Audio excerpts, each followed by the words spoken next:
Going in.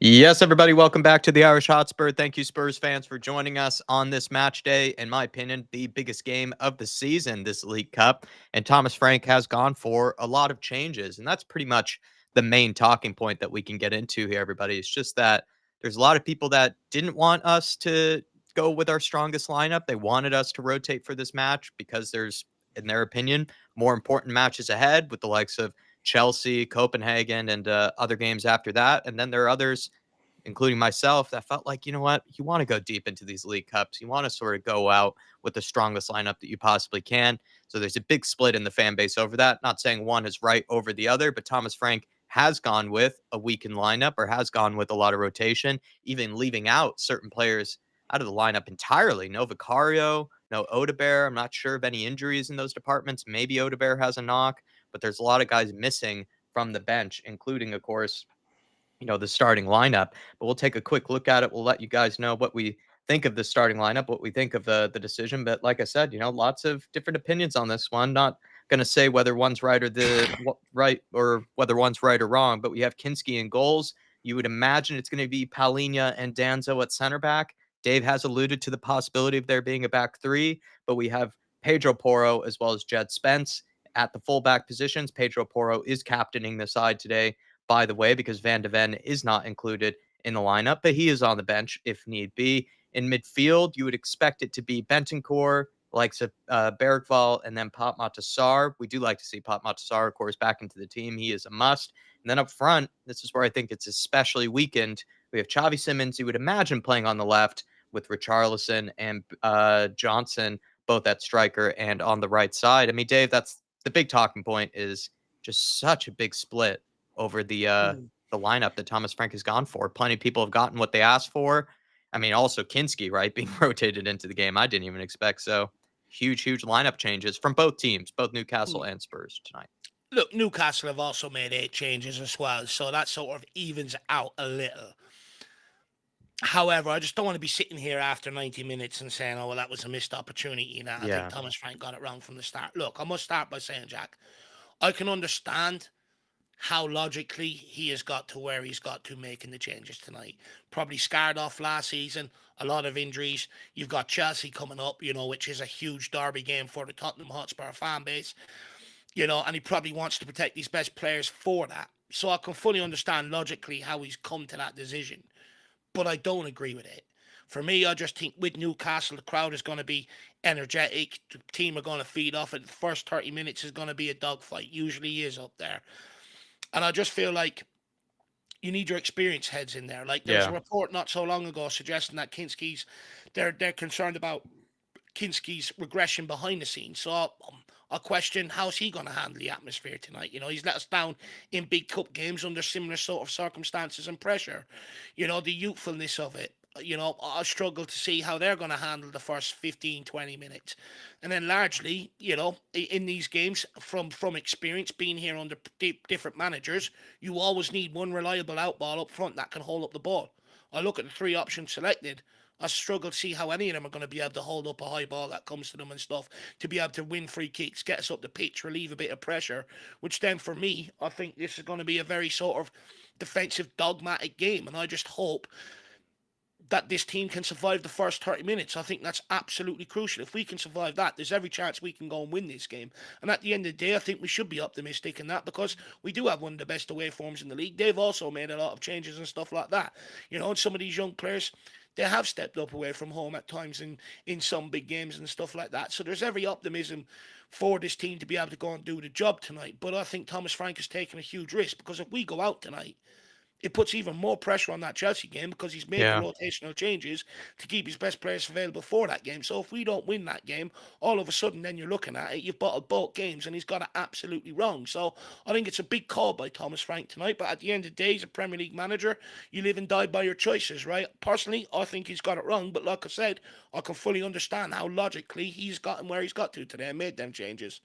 I'm just curious how also fans will react depending on how this game goes. I would love for it to go brilliantly, and then we end up not having to worry about the potentially weakened lineup. I am curious to see how people react, because personally, I don't like going out of the cups. I am more willing to sacrifice points in the Premier League, especially when it's very early on in the season. And I'm not too sure if everyone is expecting us to be finishing in the top 3 or anything like that. So it seems like he's really looking to potentially get points against Chelsea, a rival, I guess, for the top 4 positions, top 5 positions, than he is about staying in the cup. He's also just giving other guys that haven't been in the lineup a ton opportunities. You know, you see Johnson, right? His first maybe consecutive starts in a while now in the team, and then also some other guys as well that maybe haven't been in the lineup very much. The case of Kinski and whatnot. So he's just giving guys their opportunity. We'll see if he pays off for him. He has made, Well, of course, a lot of rotations already, Thomas Frank. So maybe the one that's benefit fair. is that I guess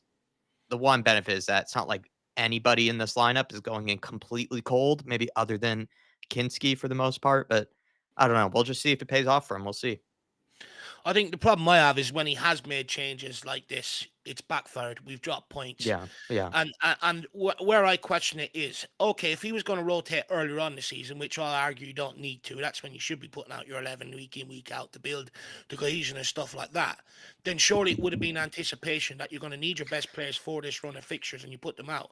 At the end of the day, I think the whole conversation is wrong, to be honest with you. You know, at the end of the day, we're a big club. We want to compete for all 4 trophies. Sometimes you do have a big cup game with a big game on the weekend. But surely you put out your best team in both and give yourself a chance of winning. And then you look at the likes of Copenhagen and go, should be able to rotate there and get away with it and still get a victory. So I question it. But look, I mean, look, this is also uncharted territory for Thomas Frank. He's not used to being in this round of the Carabao Cup. He's used to being dumped out of it by now. He's not used to Yeah. having, Europe to handle, which means he's not used to having this amount of injuries to handle and stuff like this. Yeah. So this is uncharted territory, and there are going to be mistakes made, and he's going to learn along the way. I just hope the players that you have selected don't let him down today. They back him up on these Yeah. decisions. And at the end of the day, I hope I'm proven wrong today at the end of this, because I want nothing more to reach the next round of the cup, the 5th round. That's what's on offer. And, for me, it's sort of like I don't think we should be sacrificing or picking and choosing. At the end of the day, we've 2 big games, put out 2 good teams to go and try and win both games. And I think that's the problem with Tottenham Hotspur. We always have to pick and choose. You look at a lot of other clubs, people go over there, make changes, yeah, but their manager making changes with players they believe in. That's the massive difference.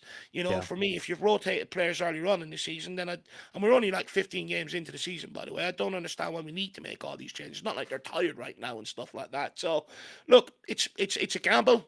And I hope it pays off for him. Because if he does, he's Uh, going to come out a messiah and a genius. If it doesn't, all the same question marks that went away after the Everton victory will be straight back out heading into the Chelsea game.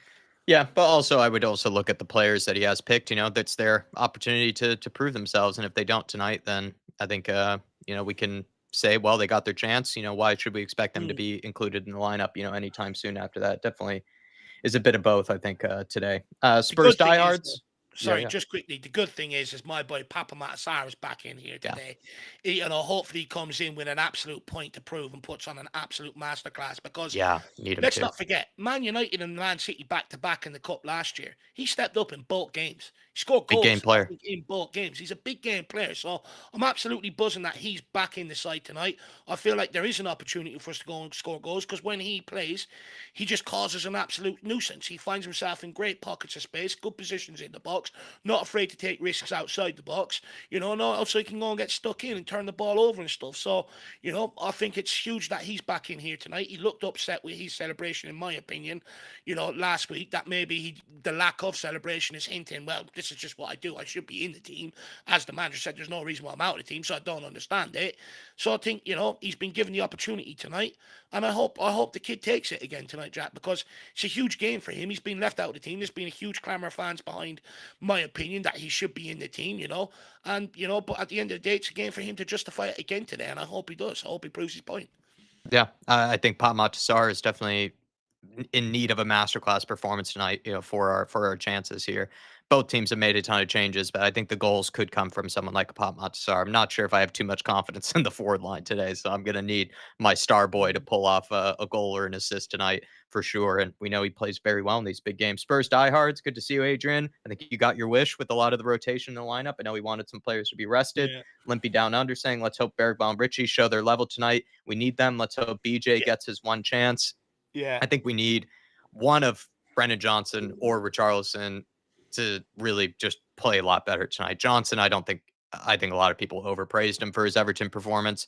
I think Richarlison is in need of a good performance because he's just, in my opinion, really dropped off for a while now. And Xavi Simons, to be fair, like if he wants to be a maverick type midfielder, this is your opportunity tonight, I would say. Mm, So a lot of that forward line, we need one of them to really have a good game if we have any chance in this one. And I will say, though, to be positive, like I think Bergwell and Sarr together have actually had some good games this season when they've yeah, actually both played alongside each other. So there's maybe some hope in that. The midfield, even though it might be Paulinho at center back, I do think the midfield should be strong enough, in this game, in my opinion. Jorginho Toon, thanks for being very patient. He's saying my favorite streamers, but tonight you're all wankers. That's yeah, nice to know we have some sort of Geordie fan club, Dave, even if they yeah. are of the Newcastle persuasion. Well, look, we're a bit crazy, and I think they're like crazy people. So fair Yeah. play. Yeah, he's probably just waiting for us to take our shirts off after we go 1-0 up, over in St. James's Park. Big up to you, Jorginho Toon. And he also says, genuine question for you Spurs fans, and also feel free to answer him in the chat here, everybody. Do you take all four cup competitions seriously or not? I'd, as a Newcastle fan, would take the Carabao Cup again, give us Europa League, regardless, as it's a crowded Premier League table. That's kind of where I'm at, man. Like, I don't really have huge aspirations, especially after finishing 17th last season. Like, I'm not expecting us to finish inside the top four, top five this year. If we did, I mean, talk about that'd be a huge, tremendous pull by Thomas Frank to do that. But I'm not really putting that much pressure on him to finish super high up in the league. I was more selfishly wanting us to continue maybe the trophy runs here after picking up one in the Europa League. It'd be nice to go deep into the League Cup. It'd be nice to go deep into the FA Cup. I think those are the more realistic competitions for us this season. But we have had a great start to the Premier League with, maybe not even having an amazing performances, but we are picking up a lot of points there. And we all know too that in the past, at least when Daniel Levy was in charge and Daniel Levy was the owner, managers were heavily judged by how they did in the league, not as much with the Yeah, cups. Not saying that's still the case, but you never know. With Thomas Frank looking at where we are already in the league, only a point off of Bournemouth in second, and with the league table being so crowded, he might be looking at, what, I'm going to give these guys who haven't been given a lot of minutes this season their opportunity, and I'm going to see how we do in the cup tonight. So we'll see, man. We'll absolutely mm, see and see how it pays off for us.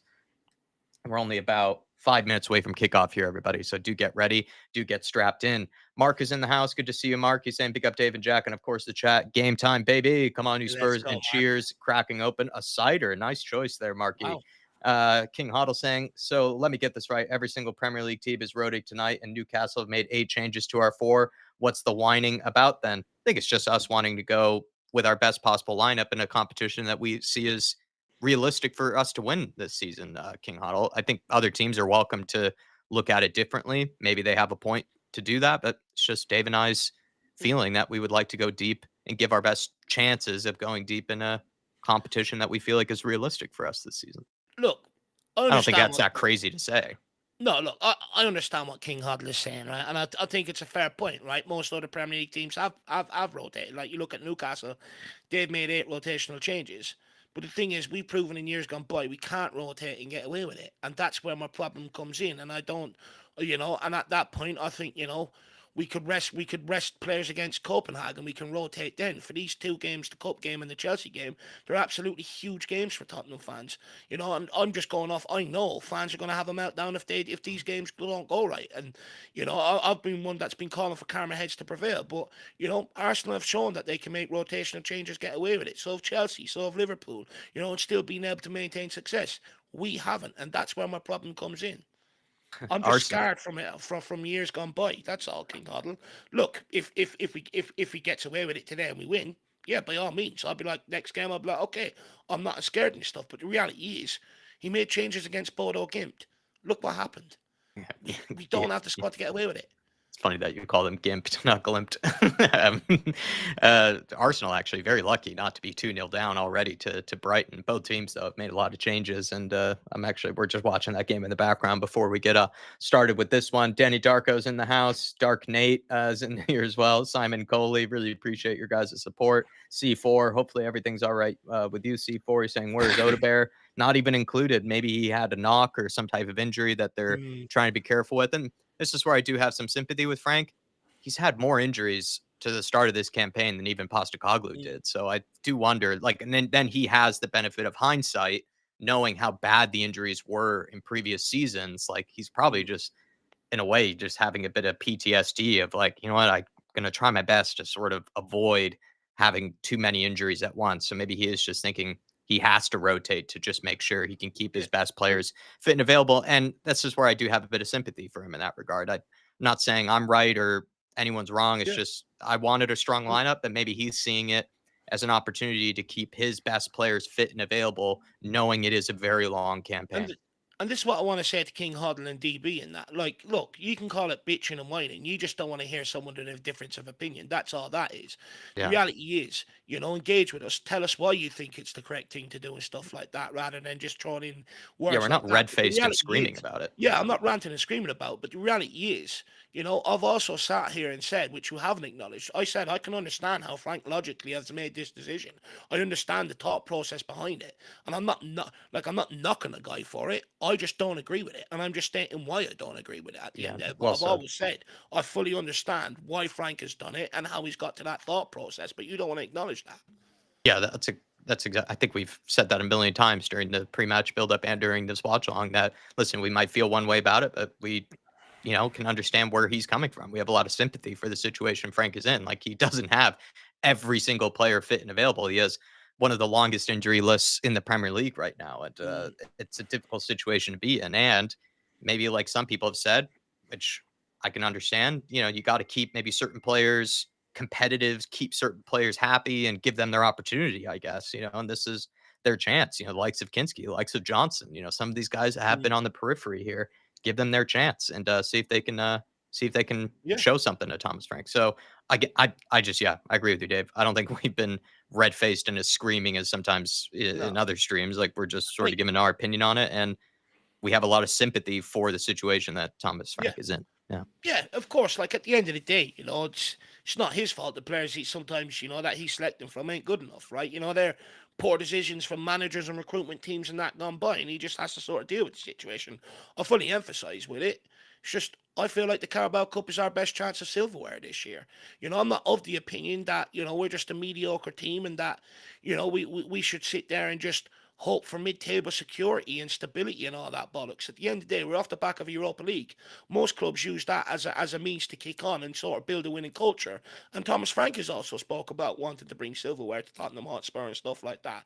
And for me, I'm scarred in years gone by changes made, and we've been dumped out and embarrassed. And I just don't want that to happen tonight. I just so badly want to get into the next round. And look, I think everybody knows me. I'll be the first one to sit here after the game and applaud Thomas Frank if and make it I'm and make a proven wrong. I always have done. I always have done. I'll sit there and applaud them if I'm proven wrong. Well, I think I would actually be even more impressed if we got the result tonight, knowing the lineup that we have gone for. Eugene Yeah. is agreeing with us. Other people are disagreeing with us. Like I said, I can see it from multiple lenses here. Really appreciate you guys and do appreciate your support. Mm. DB saying, enjoy the gay guys. See you afterward. Yeah, Big to up to you, you, my man. DB. Hopefully you have some beers and stuff near you. And if you need a little lawnmower break at any point, let us know. And then Shawnee Maddox saying, didn't you get mad about rotating in Bodo? We play Newcastle, Chelsea, Copenhagen, United, Arsenal, and PSG. He has to rotate. It is a squad depth issue, says Shawnee Maddox. Yeah, don't disagree. But okay, yeah, I did get mad about the rotation in Bodo, but I was proven right about it costing us at the end of the day, Sean. So you can sit there and try and be clever, but you're where you fail to realise is I was correct on it costing us. And at the end of the day,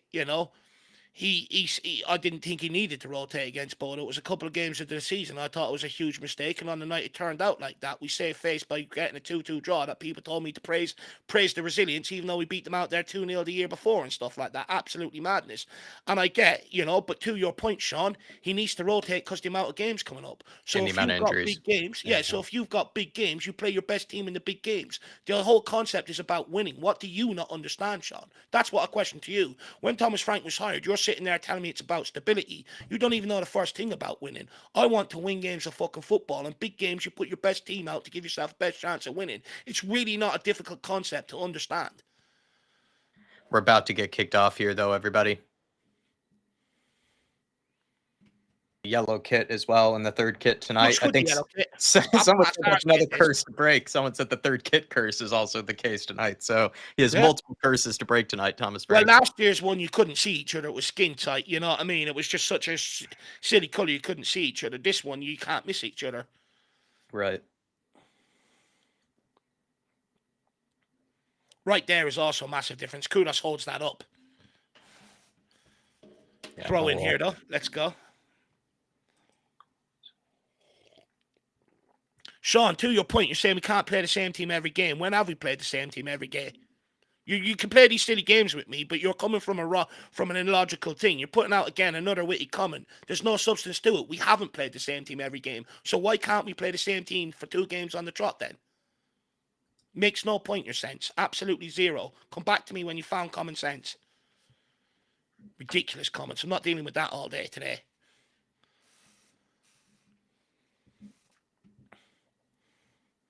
Long ball. Take that down. Lovely takedown. Yeah, there we go, Rich. Jesus Christ. Jet Spence Thanks. far out left here. He's going to cut inside. Plays it into Bentancur. Can he get turned? Switches it out wide to Poro. Like a neon highlighter, this yellow. I like that yellow kit. Very easy to tell where we are. You can easily tell who's who. Good ball in behind for Johnson. Can he get there? Just maybe a tad heavy, and maybe Johnson doesn't have the pace yet. Needs to warm up those pistons. I wonder was that wind stopping him from running as quick as he can there. It looked like he was stuck in quicksand. That's the thing with Johnson sometimes. Some matches, he looks so pacey, and then in other games, you're like, you wonder if he has any pace at all. Because it didn't look like a terrible ball.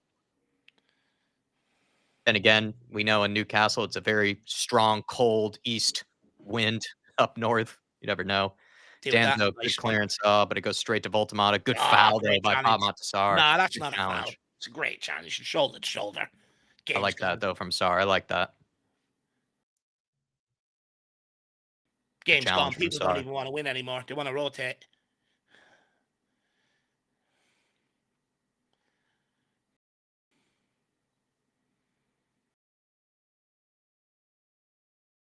Right, ref. I'm sick of Eddie Howe's teams doing this as well, by the way. They take so long over every set piece. They are big time wasters. Statistically, I think his team had the least time out of time the ball's actually been in play. I'm sick of it when it comes to his teams. I remember that. Get a grip of this.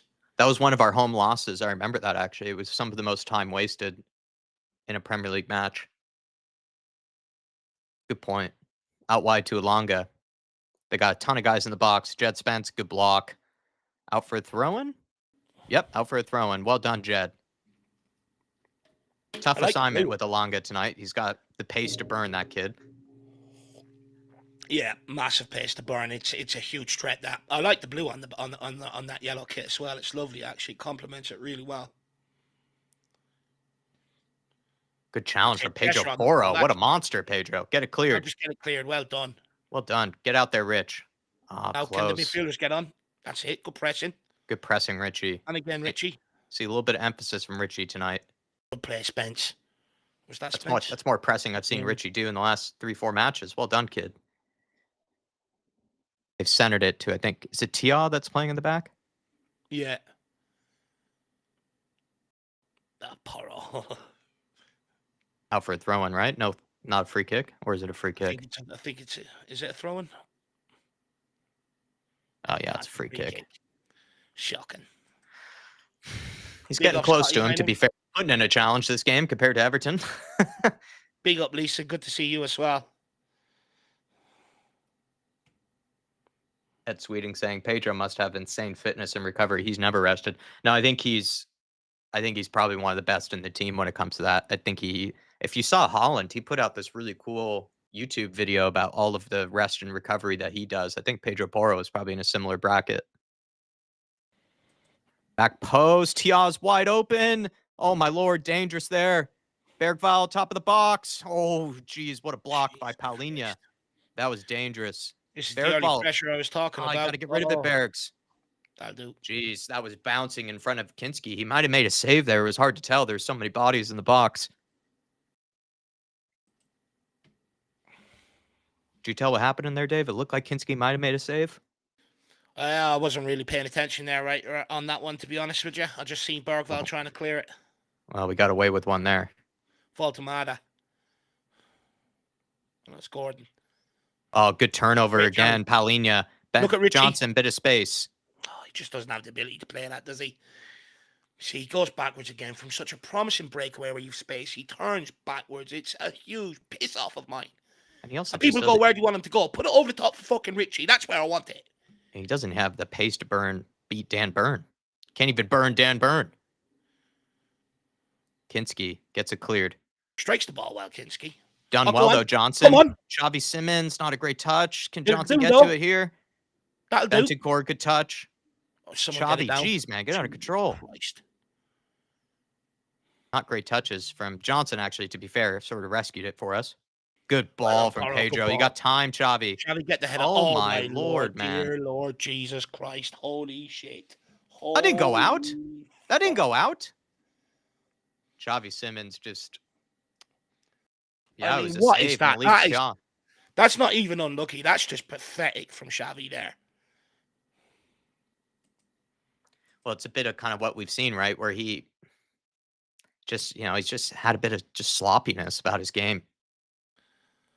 Oh, that is shocking. He just seems nervous, it's like almost kind of nerves. I make that pass on the regular on FIFA. It's a joke. Oh, it's what a clearance from Danzo. Jed. That well. Jed, you got to get that cleared, man. Sorts of trouble there. Brilliant from Danzo. At least Bergvall trapped the run, though. Yeah. Right. True. Can we win this? Good header. To Richie. Good hold up play, Richie. A nice little first time pass. Love it. Well done, Bergvall. Well held there. Out wide to Johnson. Oh, my God. He's the touch. So far, Richie's having a better first touch than Xavi Simons and Brennan Johnson. Who would have thought? Oh, my God. I won't even say what we used to call that on the playground. Oh, my God. Xavi Simons and Brennan Johnson outdoing each other on the technical department, or lack thereof. Elanga. Good start from Richie, though. Yeah, it's well, look, we're used to him, the ball popping off from left, right, and centre. He's held up the first two. Fair play. Now we just need our two wingers to be able to do that. Oh, no, they've broken through us here. Pedro gets in front. Osula. Oh, he's dancing good block from Pedro. He stayed with him. It's unbelievable. This is the pressure I was talking about, guys. People, oh my God. Where's Nate Dogg, who said I was going on about Newcastle, like, there's some sort of Barcelona and all. I told you this pressure was coming. It's too easy, that run through the middle. Who didn't track him? It's way too easy. Great play by Pedro. He stayed with him. He didn't get sucked into the dummy there. So far, the front three are struggling to even get a good first touch. But which is not a good problem. How do you expect to get out when Xavi Simons is kicking it out of play and Johnson is touching it out of play? I mean, Yeah, well done. Well done. Oh, into Richie. Get on, Richie. On your horse. Come on, Richie. Come on, kid. Come on, Richie. Have it. Richie blocked. Unlucky. That's better, though. Nice and direct. That's more like it. Newcastle ice down the pitch. Jason, seriously. Put ice on it. It's good from Richie there. Bombing forward. That's what we want to see. Defender does well there. He's up for it. Limpy down under saying Johnson isn't used to having the ball passed. Here we go. Here's the cannon. Come on, Danzo. We need to get a soundboard for this. If the pitch is icy, we know Danzo can handle it. Dancing on ice. Danzo on ice. Oh. There we go. Dave with the great sound effect. Out for a goal kick. Papa Matt Sarr trying to get on the end of that one. Frank loving it. There we go. He wants it again. Reports of seismic activity whenever Danzo throws the tectonic plates moving. Right, Lionel. Can we stop loving Frank here for a minute and actually see the game? Thank you. He'll be on Jason Tyndall next. Win that. Well done, Paulinia. Go on, Richie. Good touch. Another good touch from Richie.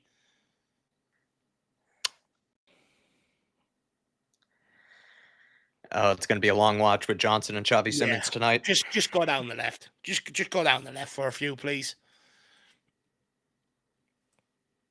I don't think Xavi played him into a great position there, but his first touch again, Johnson, it's like 5 feet No, in front of him for he like a didn't play him 3-yard into a good pass. position It's like there, a but 3-yard pass, and But the thing is, Jed Spence was given a shit ball a few minutes ago. He danced by 2 players. yeah, You know, he could handle it. they are Johnson elite can't. footballers, or supposed to be. And that's your fullback, by the way, doing that. Your winger's doing that. I mean, Xavi playing maybe a bit of the Kudus role.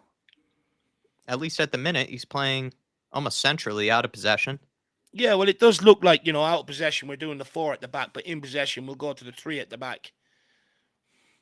Good pressure from Richie. At the minute, Bergval's hugging that left side. Yeah.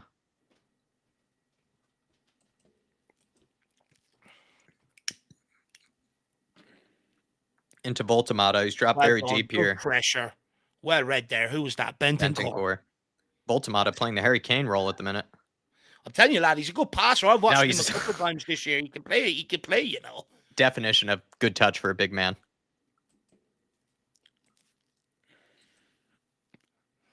Look, I've seen big men being able to control the ball and stuff like that. This guy can actually spray it around.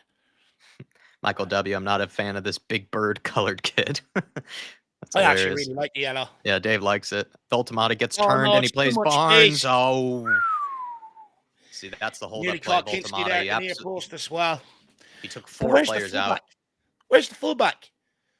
Porro's gone in. Johnson needs to... See, this is a lack of communication again between Porro and Johnson. Porro's gone. Johnson hasn't realised the danger.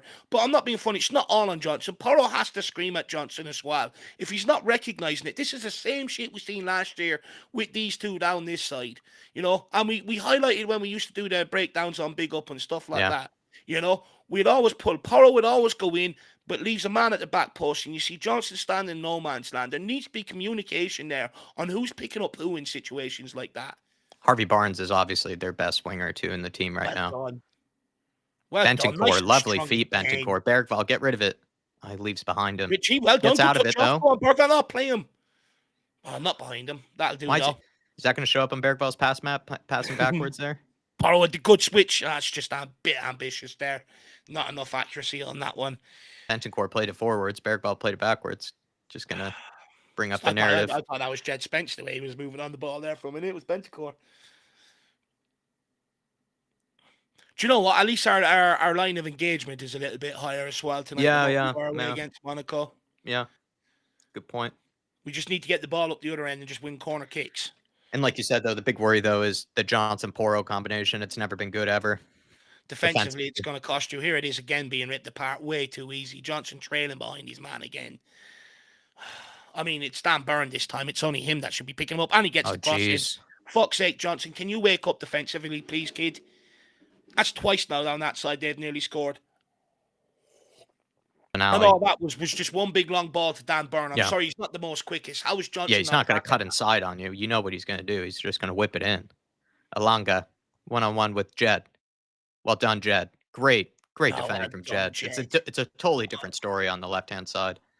Well done, Jed. That's much better. I mean, it's just way too easy here. This is Dan Burn we're talking about, by the way. Good clearance from Jed Spence, too. We didn't say that. Jed Spence, so far, very solid defensively this game. He's the right man to go up against Alanga tonight. I was worried about, that if he threw in Archie Gray there and rested Jed Spence like that, they'd target that and put Alanga in behind all the time. But, Jed Spence has to play tonight because Archie Gray's unfortunate injury. So, I think it's the right matchup tonight to stop that threat. But, I mean, it's one thing Jed Spence stopping at that side. But if these guys can't deal with Harvey Barnes and fucking Dan Burn, what chance have we got? Come on, Spurs. Welcome to the penitentiary, says Tyler. Let's hope we get one of those posts tonight, Big T. Yeah. So far, we've had to soak up a lot of pressure inside the opening 15. Yeah, no, it's been all Newcastle so far. I just hope we don't drop deeper and deeper. It's another long ball over the top.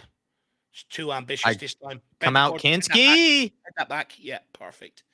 I agree with you, though, Dave. The line of engagement has been a bit better, though. It's a bit higher, which is good. It means we're not absorbing just as much. Oh, that's risky. Fuck me, that's risky. Kinski, not a bad clearance. Go on, Richie. Good Go on, Richie. Get your head up now, Xavi. Pass. Get your head up. Get it You've got Johnson. He's in behind. Johnson, find somebody. Johnson. Oh, my Lord. He's a terrorist. Christ. Oh, my Lord.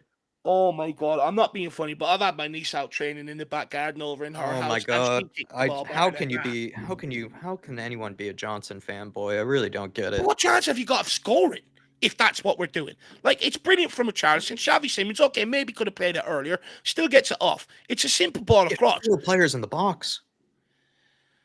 Oh, Holy Lord. shit. I'm sorry, anyone that backed this guy to come good, you need to question your whole line of thinking in football. Oh, well done, Bentancur. That's a free ref. That's a free ref. Thank you. Well done, Paulinia. Bentancur done brilliant. That was a semi-drunk pub players cross, says King Huddle. Yeah, Honestly. that's being kind of, if anything. I've seen people absolutely wasted. The thing Put in is, a if better you've seen cross. that in Sunday League, you'd go ballistic, let alone at this level.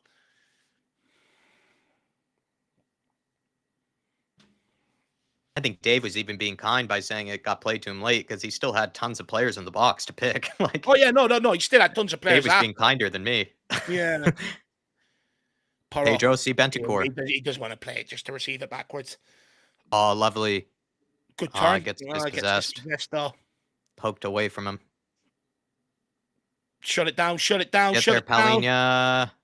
Oh.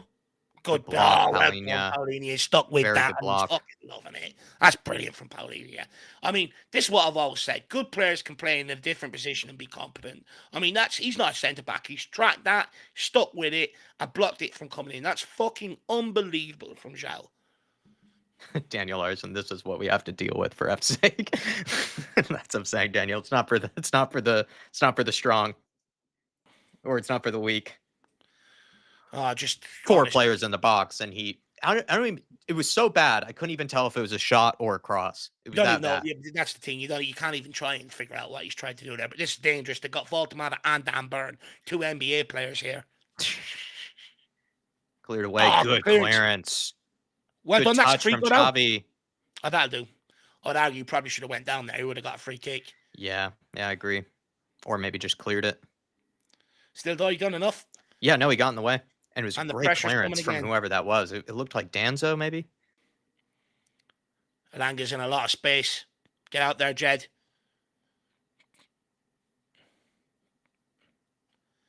Cleared away by Danzo. Danzo again. Don't let him. There you go, Bergvall. Someone get rid. Well Paulinia or Bentancur clearance. That'll do, Richie. Good clearance. Oh, go on. Oh, lucky. That'll do. That's it. Now get pressure on press the out. Love it, boys. Love it, boys. Deal with this, Porro. Well Love done. it, Pedro. Johnson. Holy shit. Good battling, Xavi. Good battling. Well done, Xavi. If he good holds battling. This. Love it. Well done, love it. Xavi. Love it. Ref. He stuck his Very ankles good play out. from Xavi. Very good play. Fair play to him. That's a good bit of strength there he showed holding that up. He's holding off one of the NBA players, Dave. Malik Tia. Fair play by Xavi. Good hold-up play. Good turn as well. Why does he always look like he's going to cry, though? He does. There's another player who looks like that. I forget who. Well done, Bentancur. There is another player who always has the crying face. I'm trying to think who.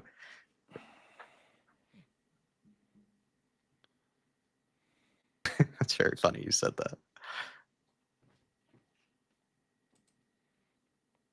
that. Yes, well done. Didn't want to go back to Kinski. Come on, Bentancur. You can't be shoved off there, lad. Voltamata running at us. Harvey Barnes here. One-on-one with Pedro. Clips it in. Jed Spence, big clearance. Or sorry, Pop Montasar, big clearance there. God damn, nice and low to clear that.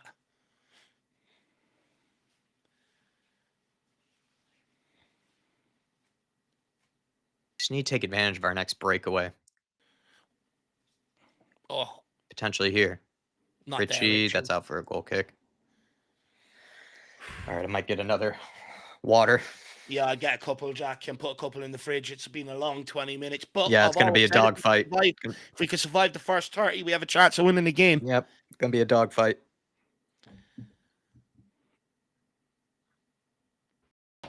Right, can we get off Eddie Howe on the tactical pad, please? I'm sick of seeing them. Can we actually watch the football? Thank you.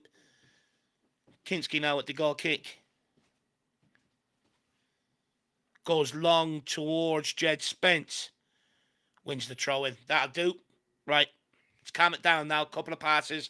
Let's enjoy some possession for a minute.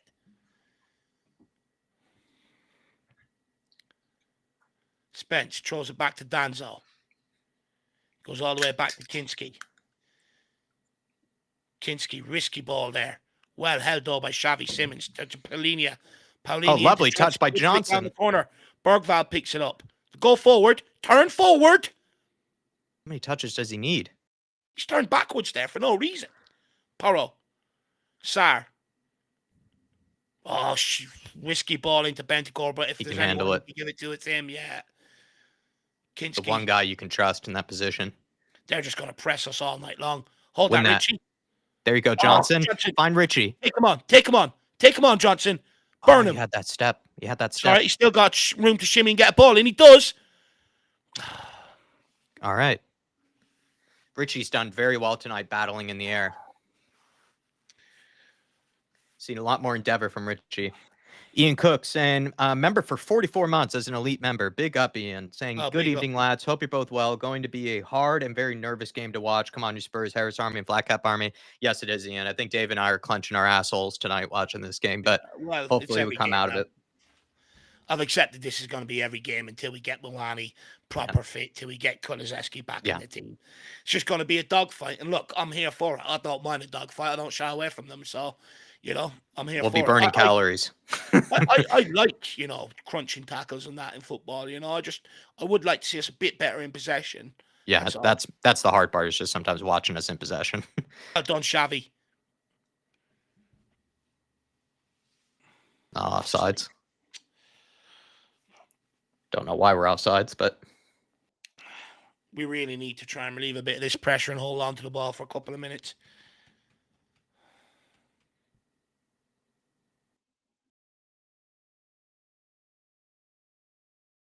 Good pressure.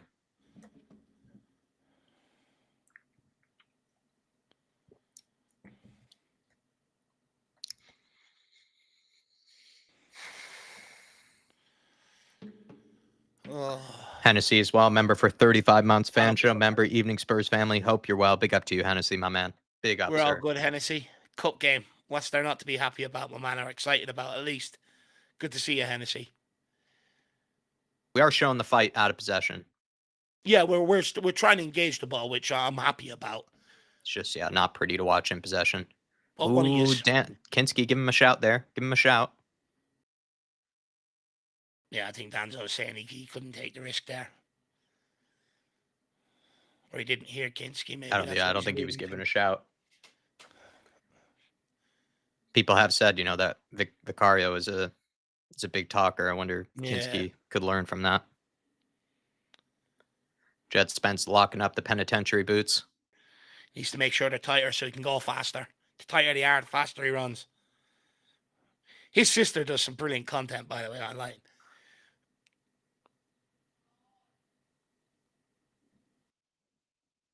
I think the pressure will die down in a little bit as we settle into the game. Yeah.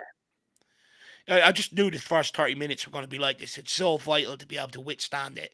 Because even that, 1 second. How is he not saved that? I'm sorry, Vicario saves that. Vicario saves that. Fucking hell. Let's have another look at this, just as we were saying it. Oh. Well, Hennessy, we did not survive that pressure. Set piece as well. What we should be doing, what we've been good at defending against. That might have been the first set piece we've conceded this season. But it's gonna come when you can't hold up the ball up the other end. I mean, let's see who lost their man here. But again, look at Kinski. This is at him. He could have saved this. Oh, 100%. That's not even a hard header. It's not even flying past him. He gets two hands to it, Kinski. Oh, he's almost like doesn't even dive that far either, Kinski. He doesn't even get to it. It's like falling into his own net. Yeah. Vicario saves that.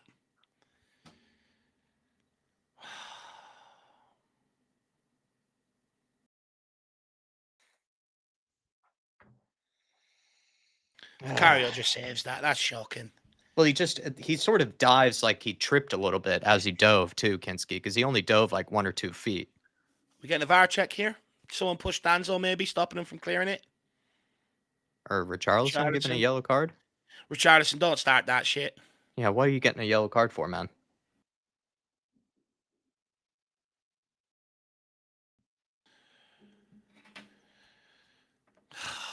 That's why he went with the wrong front line today. We needed the ability to be able to hold up the ball, relieve some pressure.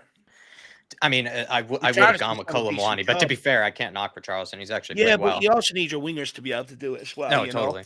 Not having Kudus there is huge. I mean, look at them. Oh, Jed Spence here.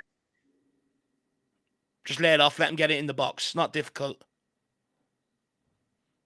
Backwards again. Star. Every time Bergvall's touched the ball tonight, he's gone fucking backwards. Every single time he's touched it today. Come on, kid. You're usually going forward. Jedi.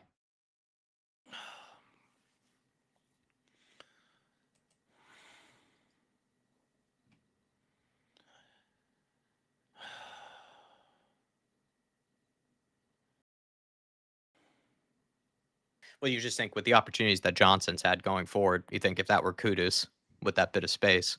Well, that's the thing. That bit of space, but also he could get you can get the ball into him. He can hold it up. There's another time we look to give Johnson an out ball. He controls it and it goes out of play. Every time the ball's come near him, he's giving it away. Man, it's a massive difference. And a game like this, where Newcastle come and press you aggressively, they look for the first 30 minutes. It's always difficult. You should know you need that out ball, and that's where he's got it wrong. But look, the game's not over. It's only 1-0. Let's see what we can do. Not a good throw in from Danzo. Trying to remain positive, trying not to spiral today. They're not going to do it to me. Kinski sends it long to Sar. Good win by Sar. No one around them, though. No one around them to get that breaking ball. Battle of the goalkeepers here.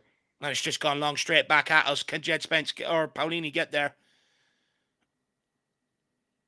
He's got a hold of his kit there, ref. It's clipped in. Back good post. clearance, Pedro. Well done, Pedro. We're at 6s and 7s here. Kinski. Surely he can catch that one. It's just the way he reacts, though. It is nervy. It's just, I'm sorry, but that goal for Carrier saves that. I've seen him save them time and time again. Just look how far Kinski dives. Like, he gets like a whole 1 foot. He just doesn't even dive far. It's not like it went into the corner of the goal. It went sort of in the middle left.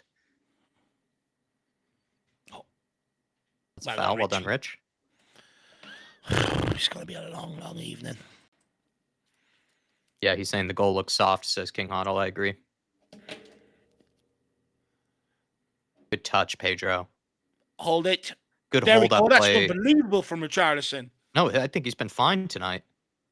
Xavi Simons has also done a bit better. Here's another opportunity for him. Get turned. Ball. There you go. Play that pass. Oh, you had Richie there, man.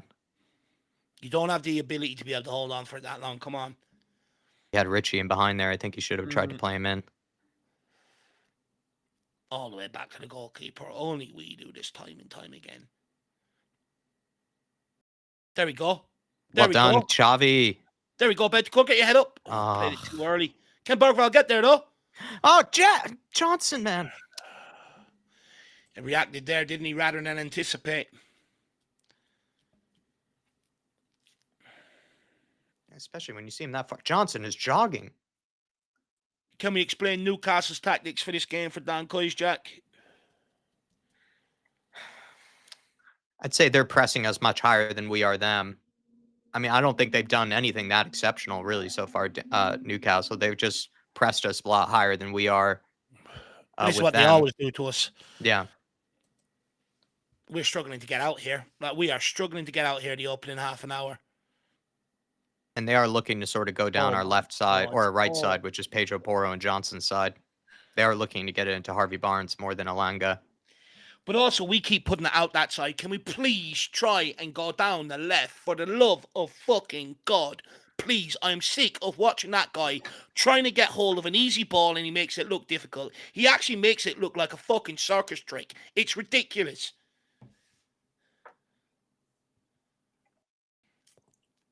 He's got bumpers for boots. Honestly. Bowling ball. They're just finding gaps to pass it now. We're lucky that one was under hit. Come on, Tottenham. Come on, Sarr, get on the ball. Let's try and dictate this game, kiddo. Bergvall, backwards again. Every single time he's touched the ball today has been backwards. Get Chavi, good space for Chavi here. Well done, kid. Just ignore him. Don't go out to the right-hand side. He's useless. There we go. Out to the left. Thank you. Spence, good ball. Oh, jump! Jump! That he hasn't even jumped. It didn't. We need to see another angle at that. It didn't look that far above him. Didn't look like a terrible cross. Oh, and it was Bergvall that pushed Danzo out of the way.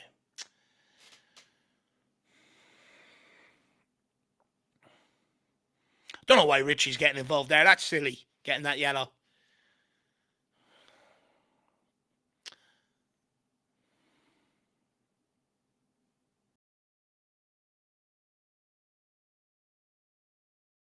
What do you think they're complaining about, though? I don't know. I don't know. Anyone know? Anyone know what they might have been complaining about? There you go, Kinsk. That cross to Bergvall did not look bad from Jet Spence. No, it looked like he could have got on the end of that to me if he just flung himself at it. It's like he thought Johnson was coming in behind him or something. Well done, Paulinia. Good ball. Fair play by Kinski. Good playing out.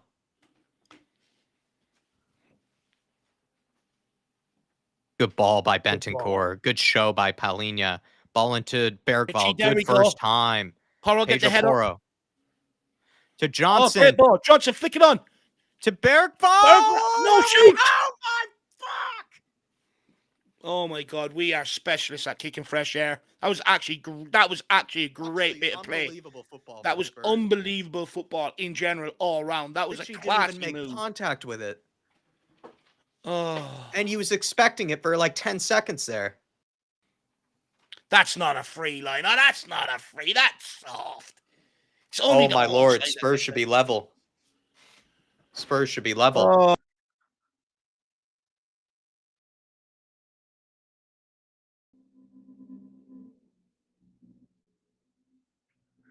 Holy nuts. Unbelievable play from Bergvall as well with that cross. I was thinking he was going to line up for the shot. Johnson with a decent header, actually. I was thinking Bergvall was going to go for the... Oh, my... Richie didn't even swing at it. The thing is, it's a tiny bit behind him, but, I mean, if you swing at that, you're getting that. Oh, my God. Why can't he... I don't think there's any excuse. I don't know why he doesn't bend his It was actually a great knock-on by Johnson. It was a good ball across. Bergvall could have shot, but maybe he actually took the right option in hindsight. There's just no excuse for Richarlison not getting on the end of that. Richie couldn't finish his homework. Spot on. Oh. He's had a good game hold-up-wise, but then he has missed... I mean, how many open nets has Richie missed this season? Like, that's the exact play. He had that against Bodo Glimt. He's had that against other teams this season where he has, like, a gaping net. Yeah. Well, I mean, he's not been the only one guilty of it this year. True. There's been so many. Matisse Tell being the other one. Yeah. Matisse Tell, Udeburs kick fresh air at times. It's true. I mean, it's just a problem. Release it. Oh, good come play. on. Get your head up. Stay on side over the far side. Stay on side. You just got to stay on.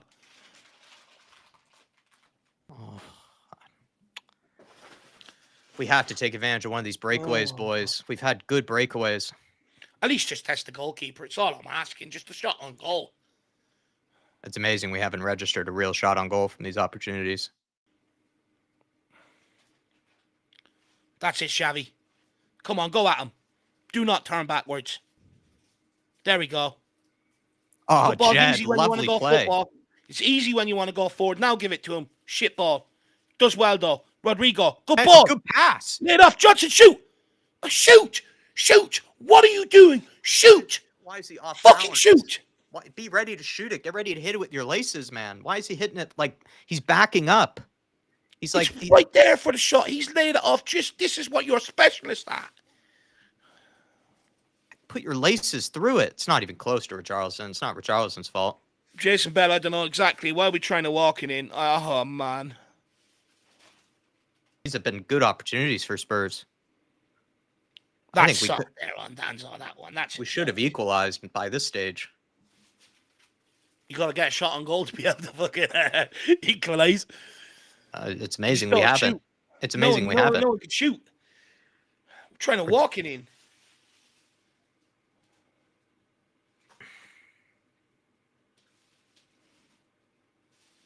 Man on. Lovely from Danzo. Danzo. Lovely from Danzo. That's a beautiful little spin from him there. Oh, no, Nowhere to go though there.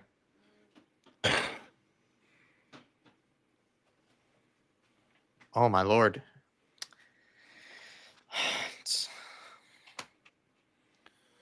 You just think with the chances that good turnover here. Right. Let's go, Sar. Come on, Sar. Go. Drive forward. Jed, good touch. Hey, good touch. Keep going. Chavi. Man, too weak. Thank you. It's all right. Jeez, though, these breakaways, man. We should never capitalize on them, Jacko. We've turned the ball over all of a sudden, a bit more Can often. we just try and win a corner? At least just get it down the line and balloon it off. Can we get a set piece? Corner? Yeah, fucking hell. If we're not going to score from open play here. There we go. Play it to Bergs. He's got Bergvall there. Pop Matasar. Nowhere to go. Danzo. Palinha. There we go. Shuffle it. Let's find Porro if we can. He's the only man that can Chavi, man. Oh yeah, Chavi there. I don't think he backs himself finding Porro there. Yeah. There we go. Danzo. Find that. Or Sar. Good ball. Good ball from Bergvall. Right, take your time. Cross it. Oh, Johnson was arriving there. He had more than enough time. Good to set turnover from Sar. There, ref. Bergvall. Oh, too far in front of it's just a ball. It's just simple pullback to Simmons there. It's just take the pressure off threatening here. We just can't. We're threatening with these moments, and we can't even get a shot on target from them. It's frustrating to watch. That ball, you just want to literally a little clip back to Simmons there, and he can strike it first time. It's just a beautiful turnover by Sar. It's just the classic case of quality. Sar absolutely eating up Tonali there. The good thing is we got Kudus on the bench. Maybe he can do something later on when it opens up. Don't hug him, Bergvall. Time to fuck off. You hate him for the next 90. Think of the chances Johnson has had if Kudus were there. Come on. Oh, my God. It's like watching a child trying to tackle an adult. It really is embarrassing. It is embarrassing in the highest order. It really is like watching a child against a man. Kinski.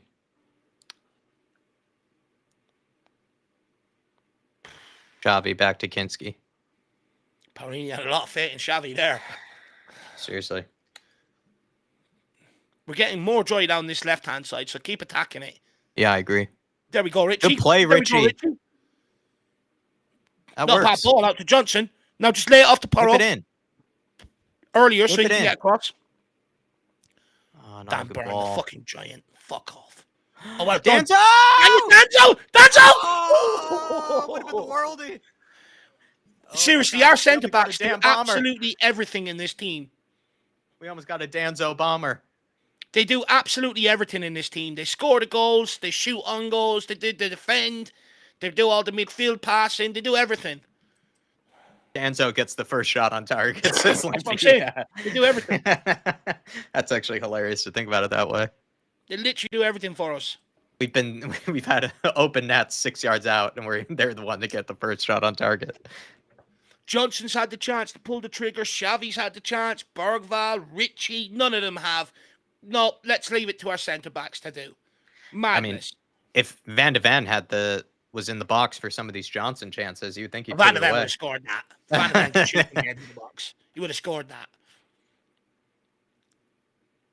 Oh, it's too easy, that. It's too easy, that.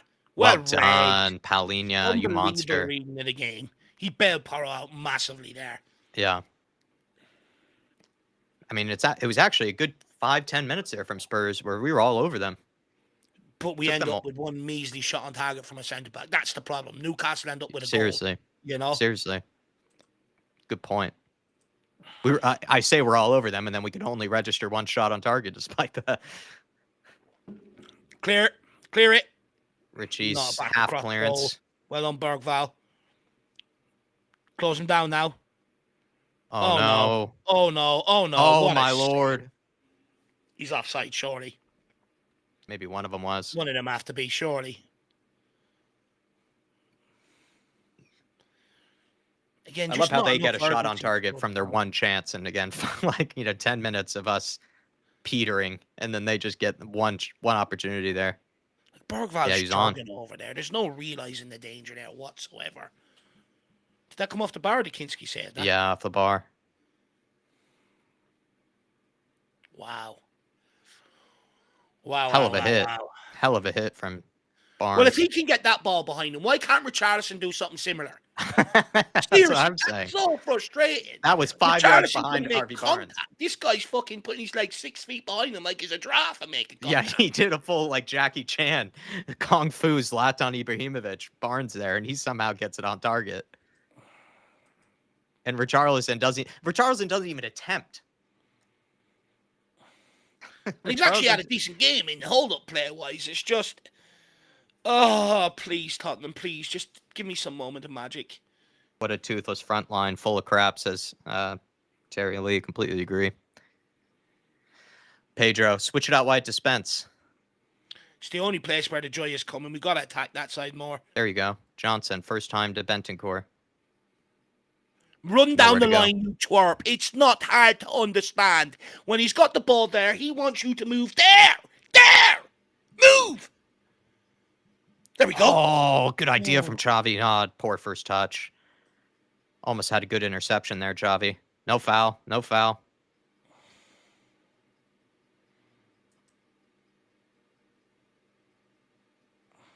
Frank doing his best ball boy impersonation. Right, let's keep it moving. Come on, let's go down this side, Jed. You're my only hope tonight. I don't think he has any options. Bergval's tucked inside.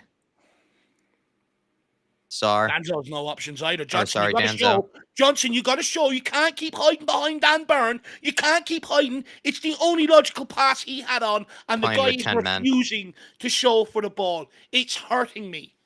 I mean, it's classic case. You're playing with 10 men with Johnson on the pitch. It's just classic. Good pressure, Richie. Into Voltamato, who's dropped deep.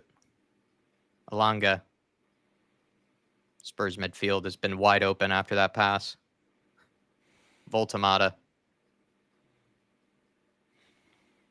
Down the line to Alanga. Cleared away. Down. He's gone down himself. He's a beanpole. Thank you. Rich, well done. We'll have that, ref. Thank you. That's a good soft one, Richie. Well done.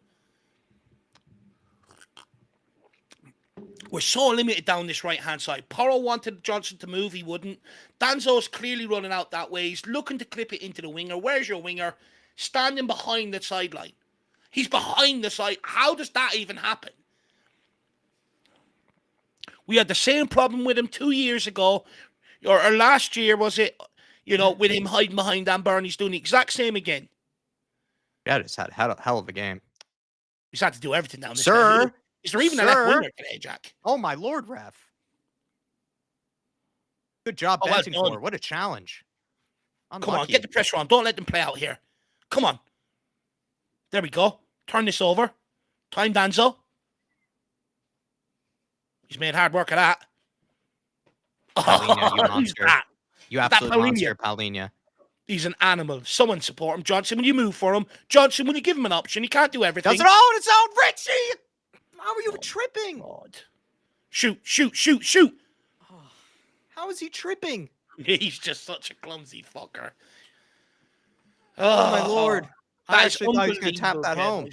That is unbelievable play by Paulinho. Oh, good play, Jed, again. Under to create a chance. It's unbelievable from Paulinho, that.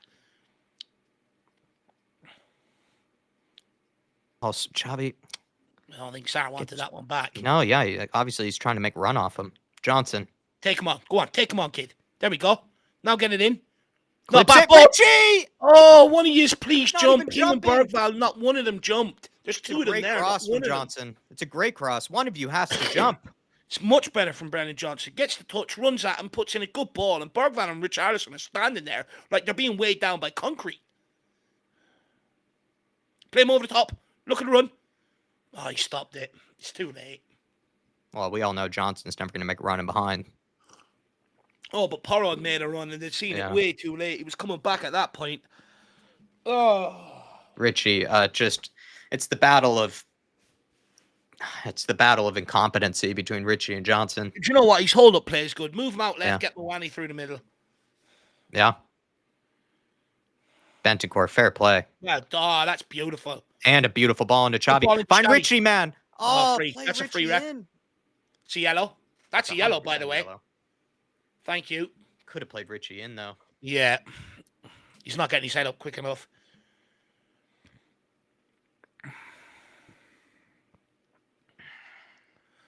I don't know why there's more Richie comments in the chat over Johnson. Johnson's been atrocious tonight.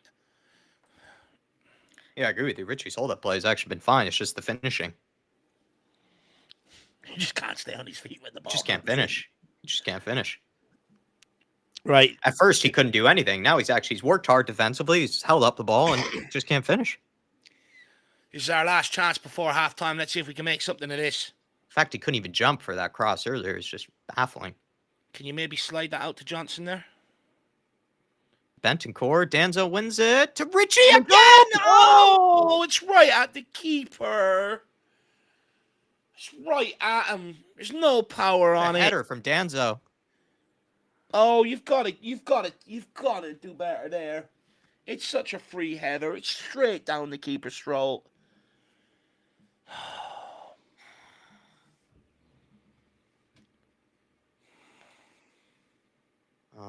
Spurs have had moments. Deal with it. Well done, Jed. Xavi. Into Bergvall. Last opportunity. Last Come on, opportunity. lads. It's got to go forward. Don't you dare turn backwards. There we Good go. ball into Xavi. No, not the right ball. Take it yourself. You may have it. You may have it. Bergvall. Good play. Have it again. Have it again. Have a hit.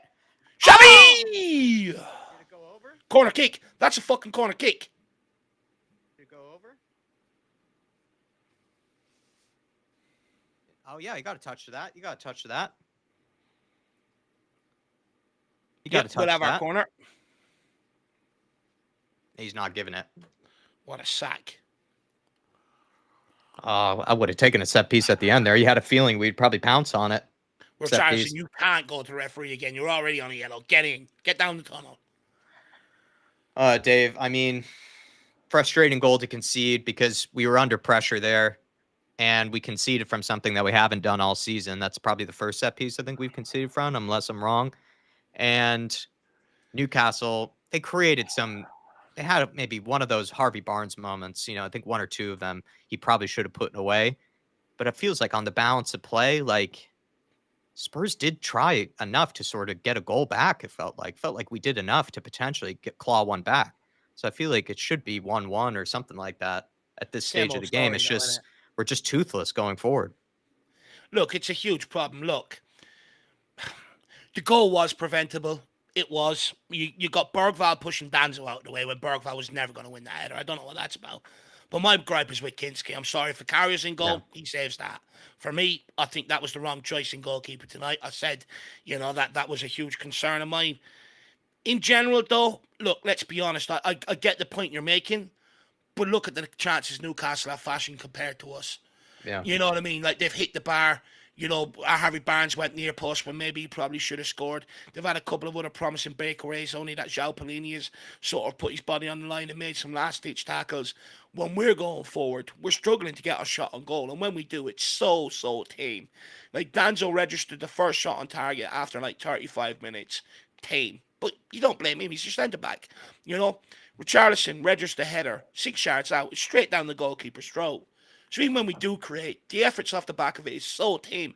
And that's the big difference you're seeing here. And, this is what people are saying. Every other Premier League team rotates. Yeah, they might get away with it. We won't. That's the big problem. We're seeing that right now. Look, Johnson not doing anywhere near enough down the right-hand side. I don't buy into it. He done one cross there at the end. It's good enough to stay on. He's hiding. He can't provide an out ball. It's a huge problem. He's had the best chances of the day. Yeah, Yeah. Richarlison's holding it up, but there's no one really, he's struggling when the ball's getting into the box to get on the end of it. I just, it's not a good half of football. We were under pressure for the majority of that half. Once they went 1-0 up, they sat back off us a little bit. They stopped Yeah. pressing us. They allowed us into the game. But we're not doing anything with it. And I think that was their whole game plan. They know. Go at Tottenham, put them under pressure, you'll score, sit back, they're not going to break you down. Yeah. So the onus is on us coming out here at half time. And I don't want to see Frank wait till 70, 75 minutes to bring on the likes of Kudos and stuff like that. If it's the same pattern is happening after 10 minutes of this half, get him straight on this fucking football pitch. This is a cup game. I want to go through to the next round and I want to throw absolutely everything at it. Yeah. I kind of agree with some of that. I just think it's a similar story for me where I think when we are close to the box, we've had opportunities where you should be registering a shot on target and we just can't because of the lack of quality. Like Richarlison has had decent amount of service, I think, this game in the penalty area, and I'm just surprised he hasn't been able to register a shot on target from it. Johnson had 2 or 3 moments where he had a lot of time to think about what he needed to do, couldn't make anything out of it really, and there have been some other little moments here and there where I'm just amazed that Spurs aren't able to actually test Ramsdale really. So that's where I'm kind of at with it. But I've seen that lots of times this season under Thomas Frank. Now, something I saw lots of times last season under Ange Postecoglou. It feels like a very similar story tonight. I think if we keep playing the way that we have done, though, and we bring on the likes of a Kudus, bring on the likes of a Kolomwani, I think we could actually fasten maybe an equalizer here if we, Yeah. for the most part, stay relatively solid defensively. I think Newcastle all over us the first 25 minutes, but then it felt like we had a good 10 to 15 minute spell there after that where we were deep in their half and creating moments and opportunities, but we're just not good enough to actually have it lead to an actual test on the goalkeeper, to actually have it lead to a moment where the goalkeeper has to pull out a good save. And that's just a frustrating bit for me. It just seems very similar story to other games where we really are just hard to watch going forward, or we're hard to watch when we get to the box, when we get to the final third. We just really lack that just bit of devastating quality that you see so many other teams have. Sometimes it's just been simple passes, simple touches. The first 10 minutes, we couldn't even get the ball under control, but after the 25th minute, we actually were getting into their half, getting into their box and creating moments. We just don't have any there's just no one in the team that's clinical at all. But that's like, you'd argue there's been one bit of fantastic play where Richarlison should have got on the end of it. Yeah. But we got into their box near the end of the half because they changed tactics. They allowed us to. It's not like we played through them and we forced it. They scored and they set back off us. They haven't pressed us as intently when we've had the ball. They're allowing us to get to their goal because they know we're not going to break them down. They know it's an area we struggle. This is their whole game plan. Come at us for the first 30, force us into a mistake. They know that they'll score off the back of it, especially when Kinski was announced on the team sheet. And then all of a sudden, sit back because Tottenham ain't going to score. You can't press for a full 90 minutes as a team. So their whole game plan right now is working to an absolute T. And let's be honest, without getting corner kicks, there's no excitement. There has been no excitement for me watching this half of football. It has been a massive struggle, and I'm not being funny, but it started when you seen Xavi Simons go switch a play and put it out, followed by Johnson trying to control it, and it goes out over the sideline. You knew from there it's going to be a long, long evening because, they're just going to come at us one way for the first half an hour, and we have no outball. Absolutely zero outball. And when Richarlison does hold it up, the next plonker's ready to give it away. Dude, he does what you expect Richarlison to do.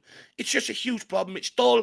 It's boring. We've been second best by a long fucking mile. I don't buy into that little 5-10 minute spell at the end. They backed off. They allowed us to because they were tired. They can't press for the full 45. Make some substitutions and let's actually have a fucking right goal and bring on the players that he probably should have started with today. Do you think defensively we've been, for the most part, okay? Or do you feel like we've been kind of run through? I think there's been good pressure from the team. It's not like we've sat off them like we did against Monaco or Bodo Glimt. And I agree with that maybe they had sat off us, but we were winning the ball back actually a few times in their half, which I think led to that 5 to 10 minute spell. When they did sit off us, all of a sudden we were getting the ball back in good areas. And I thought we had a few good breakaways in this game from turning the ball over. So I don't think defensively we've been as all over the shop as we were against Bodo Glimt or Monaco. No, Danzo and Paulini have done a very good job in there. They've been absolutely brilliant. They've still had a few chances. Harvey Barnes had one. Harvey Barnes had 2 really good chances. Yeah, he had the 2 chances for them. Could have punished us. Hard to think of anybody else, but yeah. They had a couple of good times earlier on in the half where they ripped us straight through the middle, but we sort of recovered from it. But in general, they haven't fashioned a lot of great chances, but they've fashioned better chances than what we have, and that's why they're sitting here 1-0 up, and that's why the scoreline is in their favour. Yeah, I think on the balance of play, they did deserve one goal from the Harvey Barnes moments. They scored from one that we should try to prevent, which was the set piece. But Harvey Barnes probably should have one goal, and but the you might massive disagree. I think difference Richarlison should have a goal tonight, to be honest, or Johnson, really. But the massive difference is they went about forcing us our mistake. They went about getting their goal. We looked so lackluster. The only reason why we got 2 shots off on target near the end is because they backed off us and they didn't have the legs to press us for the last 5 minutes. It's not down to any good work or any goodwill or any craft or guile. They just sat off us. But they actually went and forced their goal, and that's the massive difference. That's why we're sitting here pissed off. Don't know when the next strike on goal is going to come from, and that's why they're sitting there jubilated. Yeah. Spilver Spurfer with the super chat. Thank you for the support. Spilver, Coys. I'm keeping my head in it at the minute, Spilver. Yeah.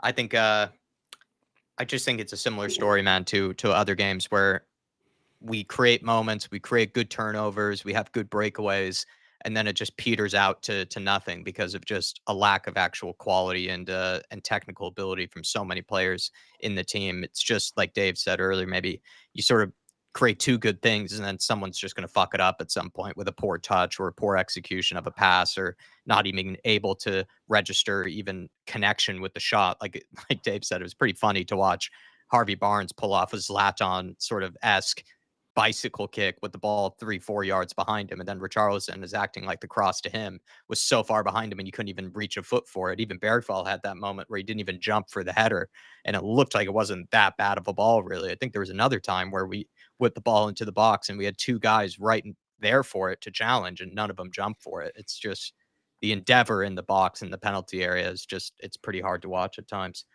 Someone bringing up that the referee is getting pelters from the Spurs lads. Apparently, he didn't blow the whistle for the corner to be taken. Referee, I don't think he's been the real problem tonight, but some people have also said that the fact that he didn't allow Jed Spence to get his laces tied also maybe led to the goal being conceded. I don't know if I would give us that. I mean, be nice if he allowed us to, but I don't think that was the difference maker between them scoring that or not scoring that. So because King Hoddle's saying on Sky Sports are mentioning that, he says. To the letter of the law, it shouldn't stand unless the referees took his blowing the whistle for them to allow the free kick to happen. And I think also some of the argument is, did he allow Jed Spence to get back into position as well, after he sort of put his boot on? And rightly so, I think you can sort of feel aggrieved towards the referee for that, because I'm pretty sure there'll be ones where we go to play quickly off the back of a decision and they won't allow it. They'll blow the whistle and make sure, that everyone's set for it. So I can understand the sort of Spurs fans feeling aggrieved. However, still got to deal with it better than what we did, and it was preventable. I'm sorry, but Vicario saves that. Yeah. I think as well, like, maybe the referee, like, if he's going to allow, because Dave brought this up, Newcastle are kind of infamous for wasting a lot of time in games. If referees allow players to take all the time in the world to like nurse a cramp or like nurse sort of some type of injury when falling over, why can't they give Jed Spence just that bit of extra time, to get his laces tied, right? And it didn't look like he was wasting time or anything, Jed Spence. It looked like he actually had a real equipment issue there. So that's something maybe to bring up, in that he didn't seem to afford Jed Spence that much time. But then you would watch others being given all the time in the world to nurse some sort of hamstring issue that they're pretending to have. Just my maybe biased opinion, though. Stevie Frazier saying, for me, it's not how many players we rotated, it's just who we rotated. Johnson is terrible, out of form. Xavi as well, out of form. Bergwall on the left, and a dog shit Richie up top, even though he hasn't been terrible, in parentheses. Well, he knew that says surrender to me, says Stevie Frazier. I think he was very upset with the lineup. Frank knew that picking them, though. He knew that picking them, let's be brutally honest. Yeah. Ed Sweeting on the corner. We just didn't look like we were on our toes, that they didn't expect a quick corner, but we should have been ready. It's just, I think we should have conceded probably one of the Harvey Barnes chances. I think he had those 2, that one of those probably should have gone in the back of the net. But then the corner, I'm a little disappointed in that. It is one of those that I think it's the first one we conceded all season, unless I'm mistaken. So I'm a little bit frustrated that that was the way that we did end up taking one. It'd be nice if we did just go into this halftime 0-0. maybe knowing that Newcastle have had their opportunities, but then so have we. So you could feel like maybe on the balance of play, like 0-0 would be okay to look at. But, they took their chance, and rightfully so, I guess, for the most part. Ray Hill saying ref knows he's dropped a clanger there. Hopefully gives us a dodgy pen. I don't think there's any chance of that, really, knowing Spurs. Spilver Spurfer, Moani or Scarlett for Richie, please. I mean, my thing is with Richie, Dave, is that he should have a shot on target. Like, he is woeful at finishing and being in the right place and just timing his runs in the box and just etc. of things when it comes to finishing. But when it comes to like his endeavor out of possession, he's been working hard, I feel like. And also his hold up play, like he's actually had some nice layoffs and he's not doing what he did before where he tried to take 20 touches, it feels like, Richie. Like, he's laying it off first time, some good flicks, switched it out to Johnson at one point as well, impressively for his standard. So it's hard to say with Richie. I think Johnson's been more of a liability than I think Richarlison tonight. Well, for me, that's the first guy I'd be asking to come off the football pitch. At least Richie's had more of an impact on the game than Johnson. The reality is, it's sort of arguing between who's worse. That's, and I don't want to get drawn into that, to be honest with you. But Richarlison has offered more to this game than what Brennan Johnson has, and that's the simple fact and the reality of it. So for me, the first guy I'd be hauling off is Brennan Johnson. He's hiding. He doesn't want to be used as an outball. He put one cross in 45 minutes. I'm not being funny. It's just not good enough. He's a fucking winger. He's been given a free role with the way this team is set up tonight, and he's doing absolutely nothing with it. At least Richarlison is holding up the ball. He's doing one side of the game that you need. Johnson is doing neither. So for me, he's the first one that's going to come off.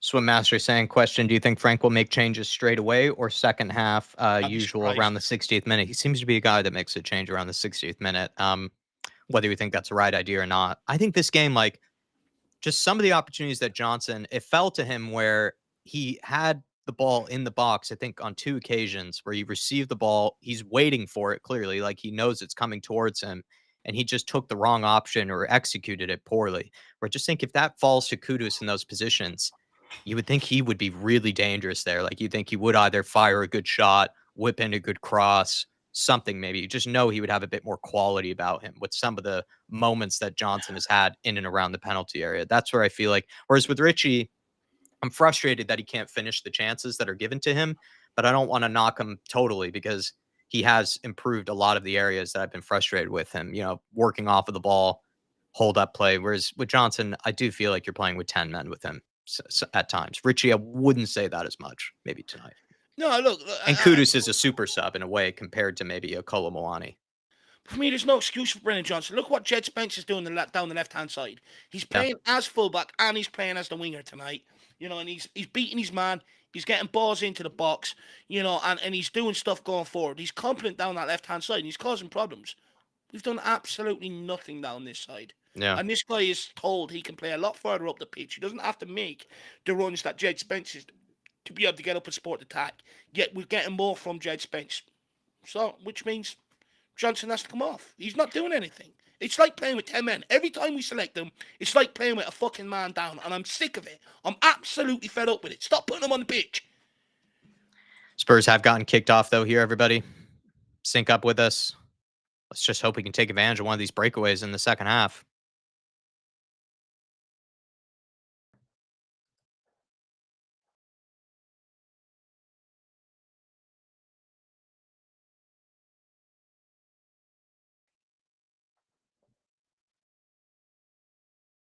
To Pat Montasar. Top of the box to Bentancur. Switch a play to Poro. Can he whip it in, maybe? Opting to go backwards there.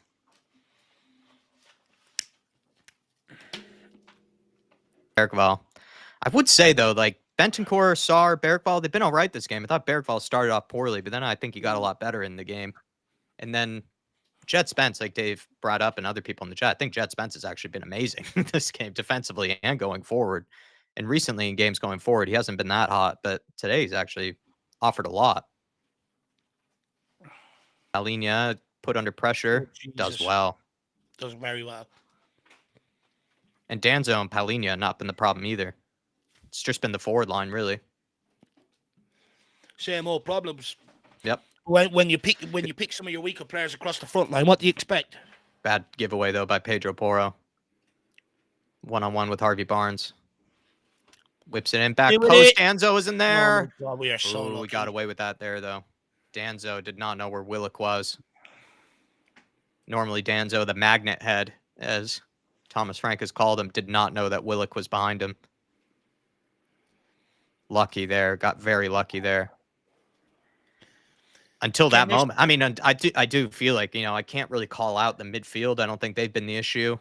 And I wouldn't say much of the defense has really been the issue. Jet Spence has had a fine game. Paulina's had a fine game. Danzo, for the most part, has had a fine game. So I can't really call out anyone but the forward line, really, tonight. We have no threat to threaten them with. That's the problem. I mean, do you think anyone in the midfield has been especially poor?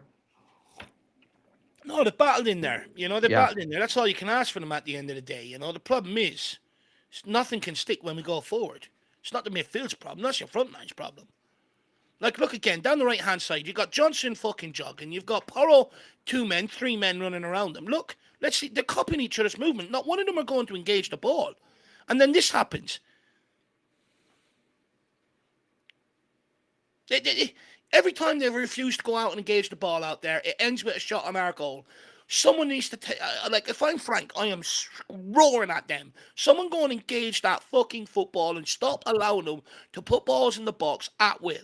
Spence does it the other side, and he always comes up against the trickier wingers, funny enough. 2 of them are like fucking Chaz and Dave there, jockeying each other. I'm sick of it.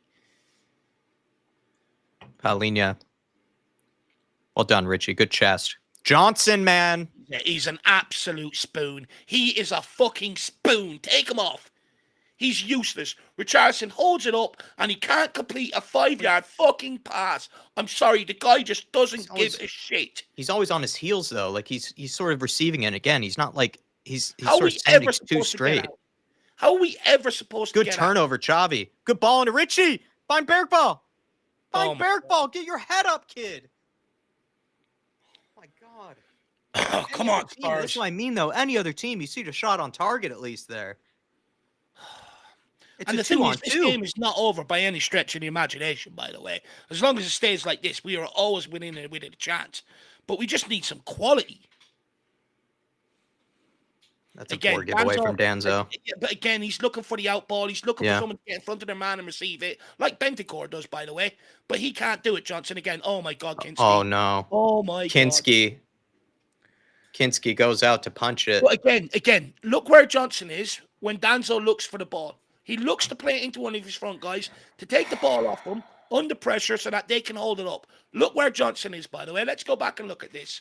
This is exactly what I'm talking about. I don't want to see anyone blame Danzo. His job is to look for a forward player to punt the ball into. But when he's hiding behind his fucking player, yeah, but it starts by Johnson hiding behind his player. Kinski hasn't covered himself in glory here. Look, or whoever that is. Is that Simmons? Simmons, shocking. Hiding behind his man. Not dealt with there. Again, down the right-hand side, no engagement on the ball. Let's just let them put it in the box. And I mean, Kinski, I don't know what he's doing there. That's Kinski. It's an absolute no-man's land. It's a weak header. But again, there's no pressure on the cross. It goes into the middle of the goal. Did they not learn a minute ago when they allowed one to come in and then nearly scored off it? Oh, my Lord. Kinski. You don't want to go and engage the ball. This is what happens. You know they've got a 6'7" beanpole in there, so stop the crosses from coming in. It's just logic. It's absolute logic. Nope. We just go, put the ball in, put it into him. Kinski, 2 absolute howlers, in my opinion, tonight. Everyone said he's better at claiming crosses as well. I mean, that was pathetic. He was 10 feet behind the ball. He was 10 seconds late there. Absolutely shocking. But that's the game over now. These guys ain't scoring 2 against Newcastle. Not this front line. Not this front line.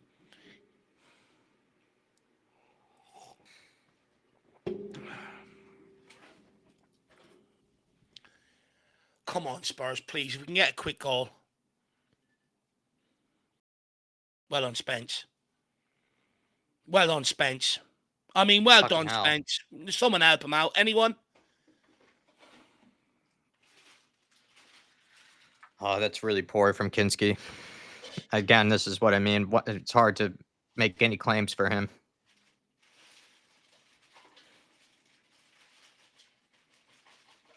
No, Newcastle are just playing around us. Yeah, now. this is worrisome Not now. even getting any challenges on the ball here. It's happening again. All we needed to do is just stay in the game for the first 5 minutes. Look at them. Any one of them going to tackle between Power and Johnson? Any of them? If that's Kudos, he goes and gets tackles in.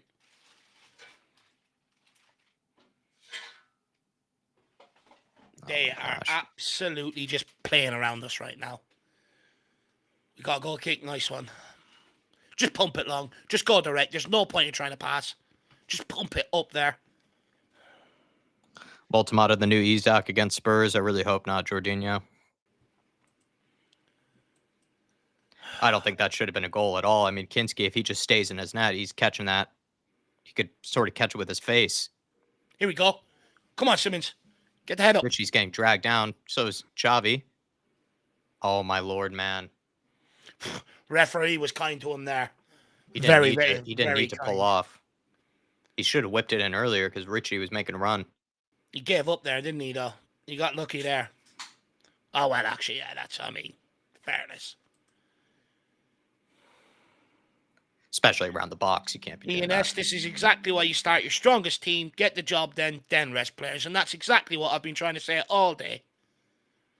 My old lad says, what was Kinski doing there? Unbelievable. He thinks he's in the boys' leagues. Man up. I know. Look, and it was the same with the first goal as well, Dad. The header was right fucking at him. Right at him. But, I mean, who selected him to play tonight? You know what I mean? Yeah, that was one of the changes that really did not need to be made. He actually doesn't make that change. We probably might actually still be 0-0 right now. Good ball. Oh. Corner kick. Get out for corner, Lord, please. I don't even know why Kinski's even come out. It's just madness. I mean, you're never going to win that anyway, so just stay on your line.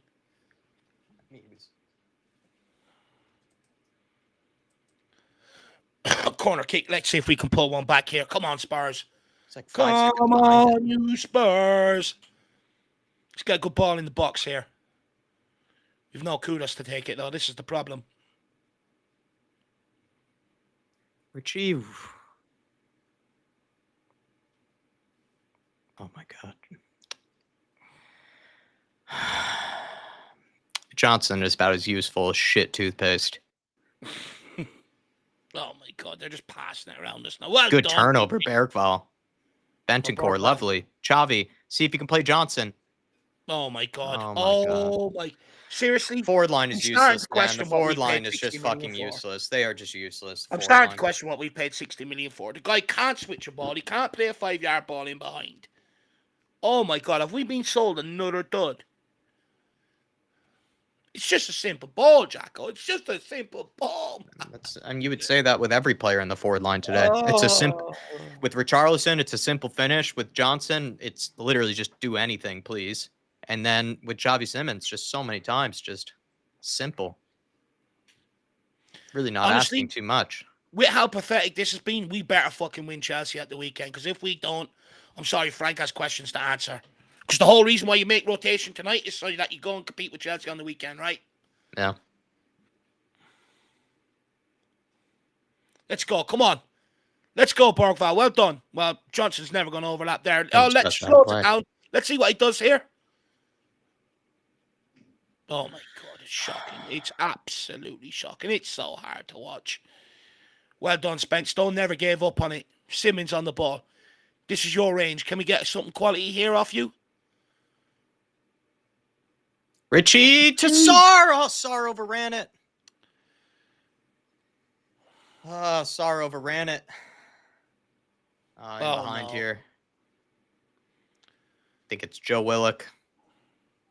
One-on-one with Danzo. He's tripping over himself. Well done, Bentoncourt. Come out, Danzo. There we are. Oh, Sarr. Nearly fell to him there.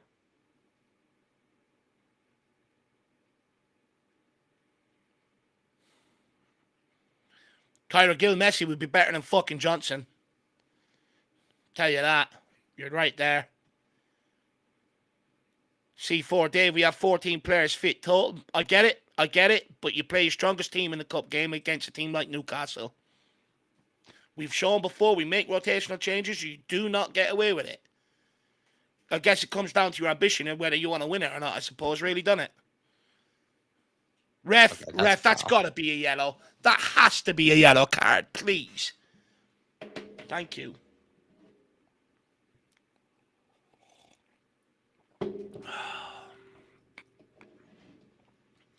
At what point do we get Mwani and Kudus on here as well, please, by the way?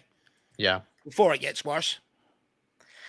Well, you argue maybe it should have happened at halftime, one of them. At least one of them on a halftime. I'm not being funny, though. Everyone's trying to justify the rotations. But the whole idea about rotating is so we don't pick up injuries. But we've rotated all season long and we still have like 15 injuries. So the whole idea of this rotation bollocks, it doesn't wash with me. The whole idea is you rotate so you don't get injuries. We still have 15 of them. We've rotated all season long. I don't know what the hell we were doing there. Again, it's just shocking. No idea when we have the ball. Absolutely no. We hate the football. We absolutely don't love it. We don't enjoy having it at our feet.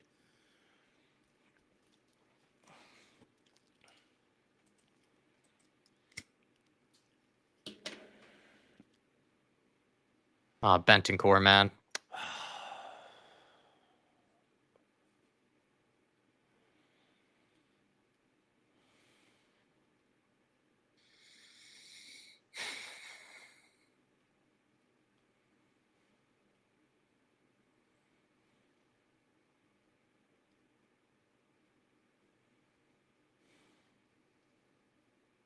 And everyone using injuries as an excuse. The same people who didn't want to hear it last year about the injuries, right?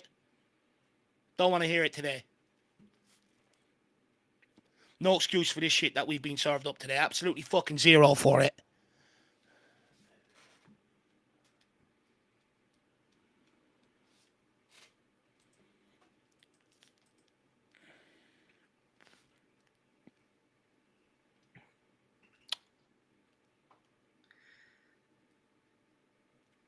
Good challenge.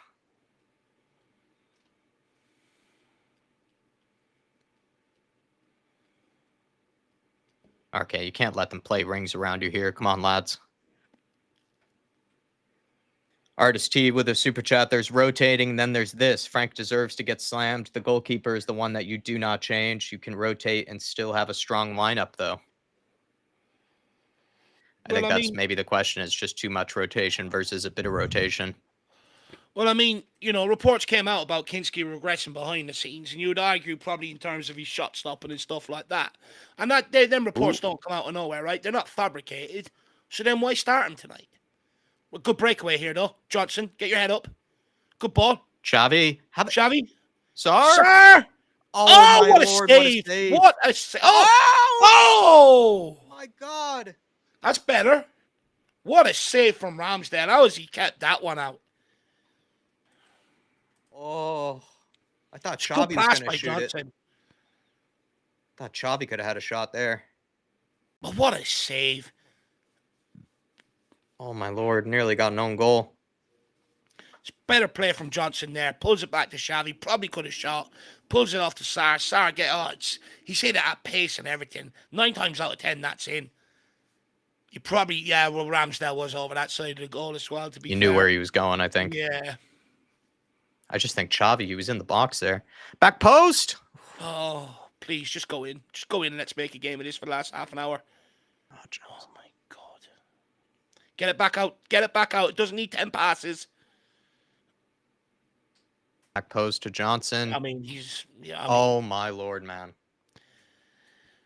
I don't think Xavi got the memo. You don't play them balls out there to him. No one does it. I don't think Xavi got the memo. You're not supposed to pass it to him. I just think if he absolutely ballistic, get him off. I know, guys. I know. I mean, all these tactical pads, notes, and everything else. We're going to change it up.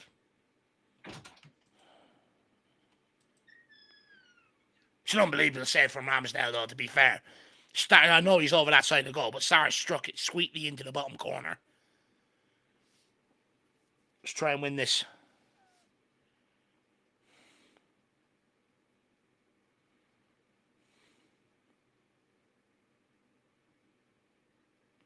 Oh, Kinski.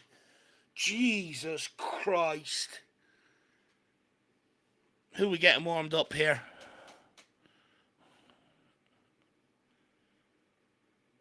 Moani's coming. It looks like he's getting warmed up and coming on. Interesting. Who for? Spence. Sarr wins it. Gives it straight back to Newcastle.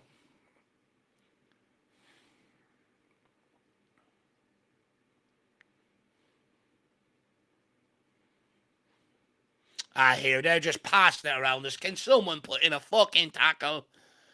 Jesus Christ, the ball just comes into our box so easy. It's so easy.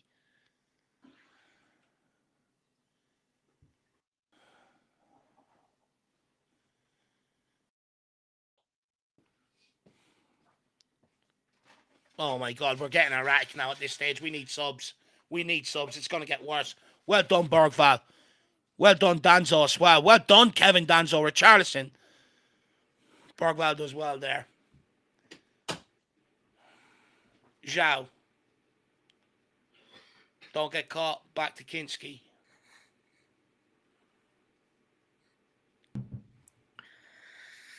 Well done, Spence.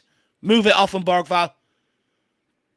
Spence tries to switch it to Johnson. Can he get on the end of it? Oh, my Lord. Oh, my God. Oh, my God. God, please.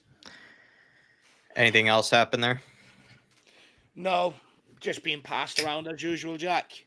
And then we can go forward again, giving away possession far too easily. Good turnover. Go on, Spence. Drive into that.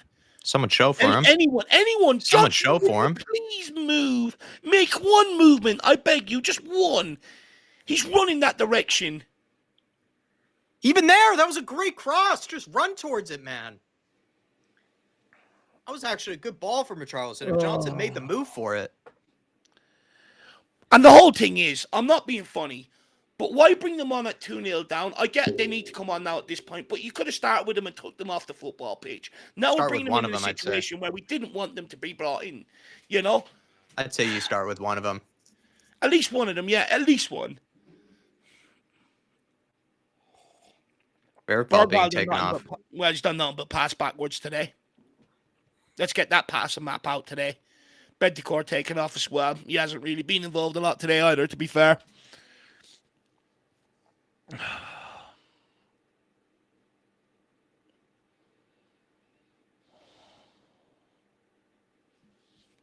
Johnson off and Bentancur off. Is it Johnson and Bentancur, or did Bentancur? Yeah, that's Johnson's clearly coming off. So that would mean Kudus on for basically Bergval, and then Colomwani just being put up top, you would imagine, or being put on the left. Yeah, Xavi Simons is going to dip into midfield, maybe. Yeah, Moani's gone on to the left by the looks of it. Oh, now he wants to run. Idiot. He's been taken off, and we've seen him run more than what he did on the football pitch. Ridiculous. Oh, well done, Spence. That's unbelievable defending. Let's go. Give the ball to Moani.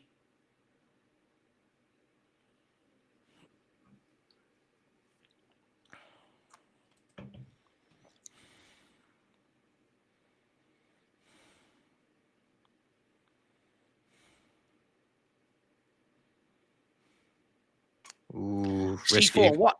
C4, what chances? We've created absolutely fuck all, really. Let's be brutally honest about it. I get what you're saying, but I just don't think we've created an awful lot today. I think we should have finished some of those opportunities today. I think Richarlison should have a goal today. I think Johnson should have something. They just aren't even good enough to register a shot on target from it.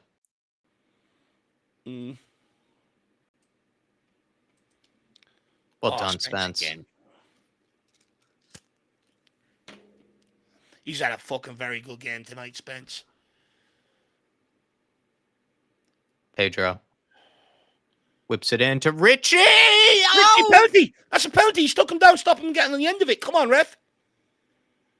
Oh, my Lord. We're tracking back from Bergval. Oh, is there VAR? I don't think there is. It's a massive opportunity, that. He's got a good foot onto it.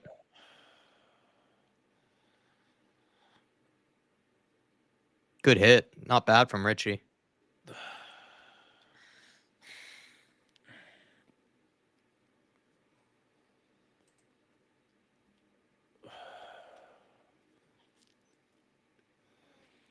If we can get a goal with 10 minutes to go, it's back on.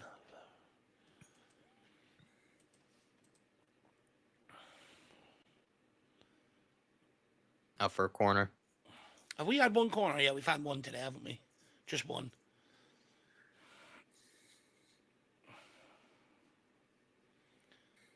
Here we go, Eddie Howe bringing on all the big dogs now to just see it out. Osula, I think, is their backup striker. See, Eddie Howe's got it right today. Well, he made more changes than we did. Yeah, but he kept his goal scorer on the pitch. Yeah.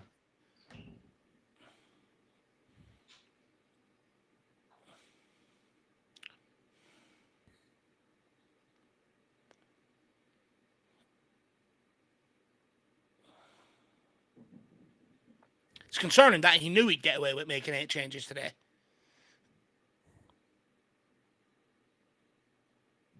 And he kept an alley on the pitch in that as well. Nothing there, ref. Well done, Moani. Fucking brilliant. Let's go. Let's break. Come on, Mo. Moani, get on the outside of him. No, Too late, man. Too late. If you're going to play to Xavi Simons, man, you had forever to play him. It's just the wrong option. Just look at Moani on the outside and keep the ball moving at speed. Well done, Moani. Well done, Sar. Xavi.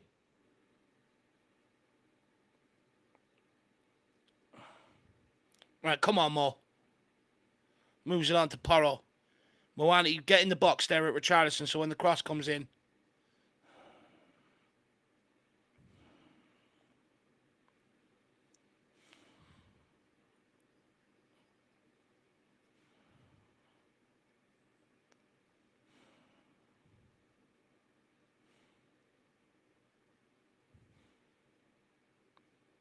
Danzo.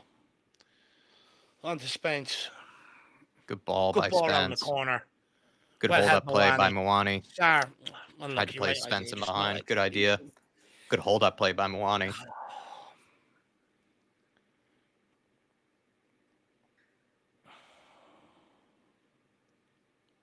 Players do seem to be tiring. Yeah.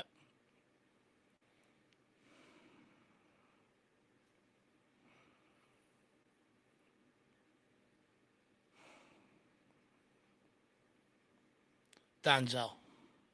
Moves it out to Porro. Gets it into Kudus' feet. What can Kudus do? Puts it in behind for Xavi. Xavi, shit cross. No one there. Never really gave anyone a chance to get on the end of that. Yeah, you're only begging for a mistake there with Ramsdale almost made.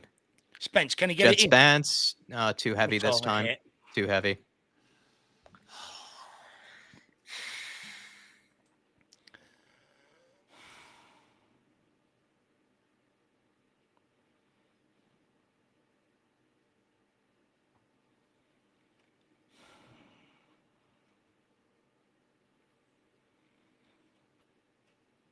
Oh, it's been a long, long, hard watch today.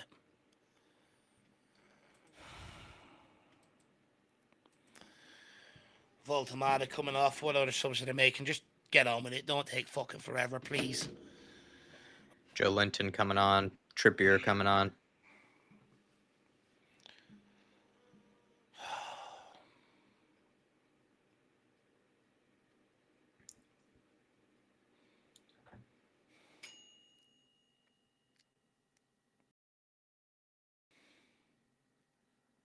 Look at them all smiling, having the time of their lives. It's pissing me off.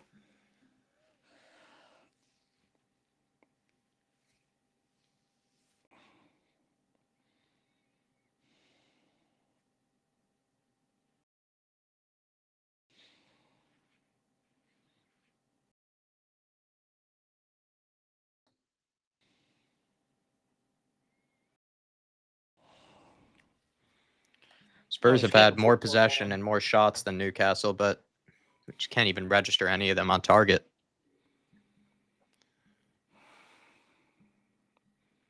Go on, Danzo.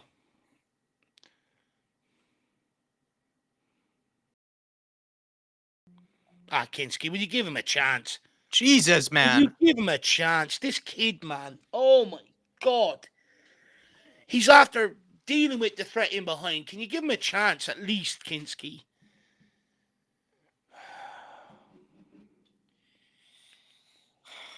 Still be in this game. I think Kinski didn't make these Well, that's howlers. the thing. That's the truth, lad. We would.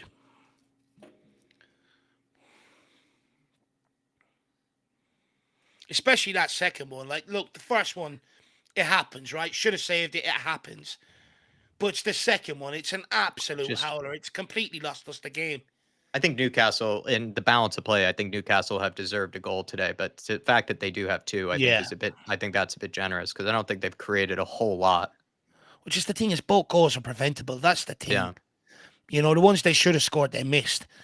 But it's just both goals were so preventable. And then someone brought up that Ramsdale has actually made 2 good saves and Kinski's made none. Yeah, that's another fair point. Well done, Xavi. Great challenge. Get forward, Poro.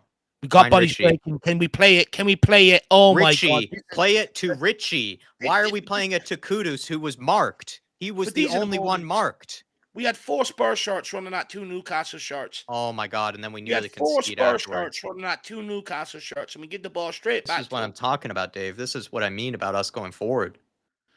Like, that's a breakaway that you would see any other team. Again, you would expect them to get into the opposition half at least. And they nearly score off. They nearly score off the back of it. I mean, we just give it right back to the team. It's exactly how the second goal came about. This is what I mean by these breakaways. Like, we have excellent breakaways, and then they don't even lead to anything. It's incredible. It's like it's actually hard. Like you would think, like it's actually harder to just give it straight back to the opposition. There, you have to almost be trying to give it back to them. Poro had 3 open options right in front of him, and he went for Kudus.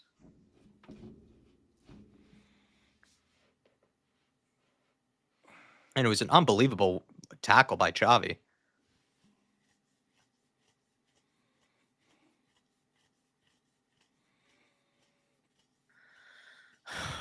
Just been our own masters of our own downfall this game.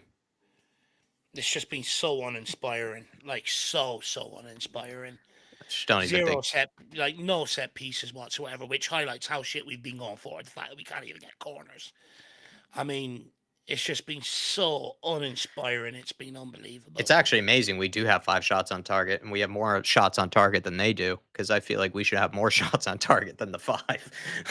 That's actually the funny part. We actually should have more shots on target than the 5. It's amazing. More possession, more shots on target, yet it feels like we've done very, very little with these moments. But like even the shots on target, like one of them is Danzo's effort. Do you know what I mean? Like that's the easier one or the harder ones. Exactly. Like that's the level of shot on target we're talking about here.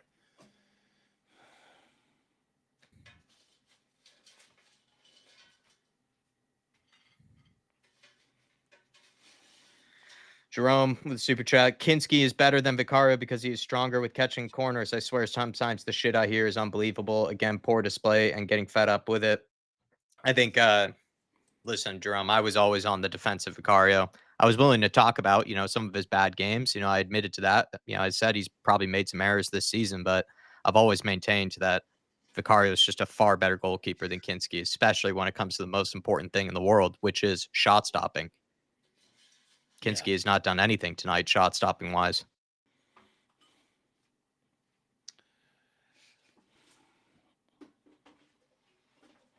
I think Vicario just doesn't. Oh my Lord. They leave it both behind them. He doesn't have the pace there. He doesn't have the pace there. Not even giving him a chance to get on the end of that. Yeah, that too. No, I'm with you there, Jerome. Look, the thing is, what I will say is, that second goal, I have seen Vicario make that mistake. Chris Wood against. That's true. Yeah. I'm going to be fair there. But in general, one thing I've always questioned with Kinski is his level of shot stopping. Like that goal they scored, the first goal, which really set the tone for the evening. I've seen Vicario save them, and I've seen Kinski in other games. You know, goals go by him that he should have stopped, and he's just not up to the right. He's just not up to the standard, and I just question why he was selected tonight when reports came out that they were concerned about his regression behind the scenes and stuff like that. So why start him tonight? I just don't understand it. Like, if you're going to make all the other changes, okay. What you don't do against Newcastle away from home is put in someone like Kinski. It's just it's just one of them. I don't understand the selection behind it. Doncaster, yeah, you get away with it, but not Newcastle. Richie, gotta head it across goals, man.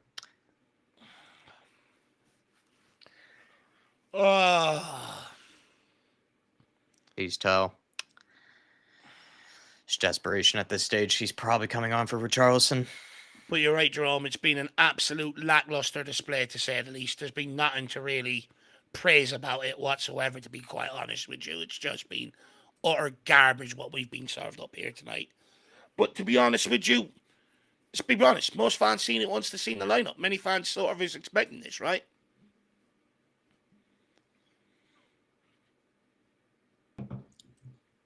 Richie off.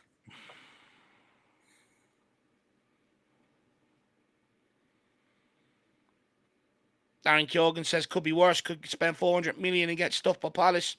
Fair point, but I mean, it's sad that we're laughing at other teams going out of the cup when we're going out ourselves. Like, is that what we're resigning ourselves to? You know, taking joy in other people because we're miserable. I mean, seriously, the fact that big teams are going out of the cup means it's even more missed opportunity for us. Well, that's the way I look at it anyway.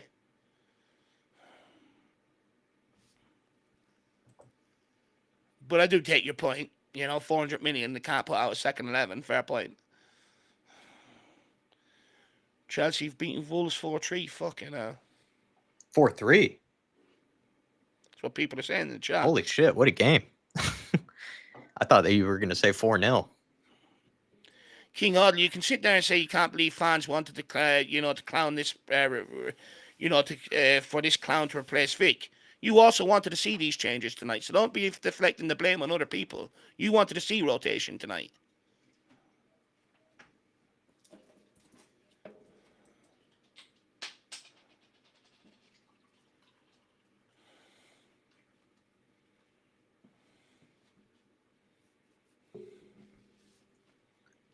Wait a minute, Shawnee Mannix, you're gone very quiet as well. Where are you?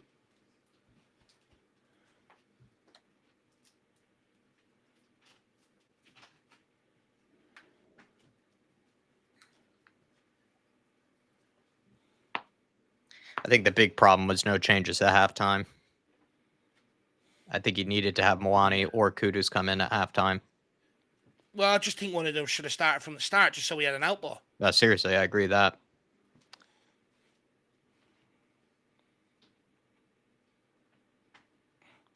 We're more competent passing it around the back line than what we are up front, even under pressure. Because our best players are in the back line.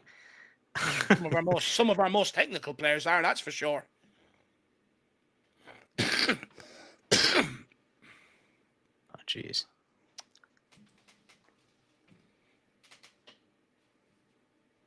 The lap sent off for Chelsea. All right, Kinski, we're literally losing, man.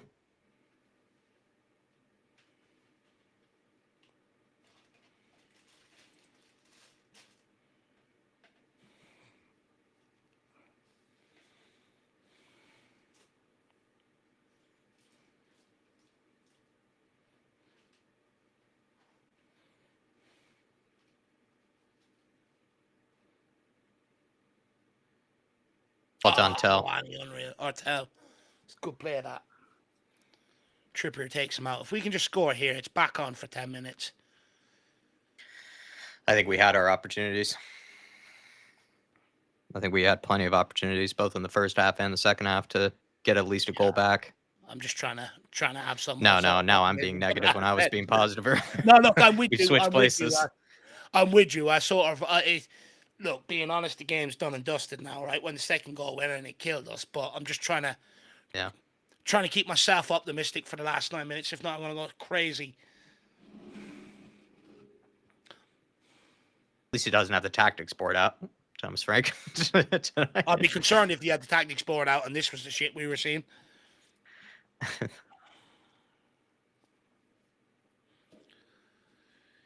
Nothing's changed off the bench, though, since we've changed it.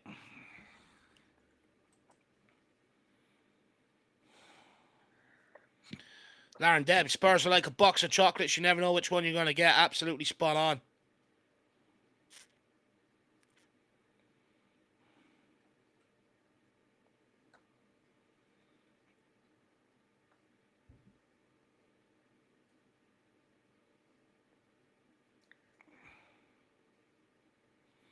I'm sorry, Tyler. I think your analysis is completely wrong there. We deserve absolutely nothing from this game.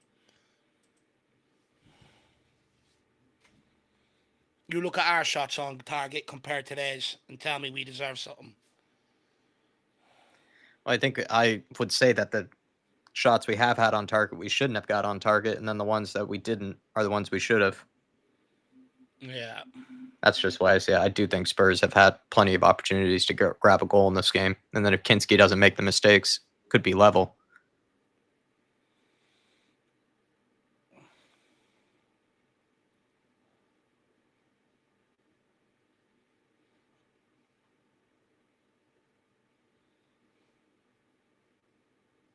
Unlucky.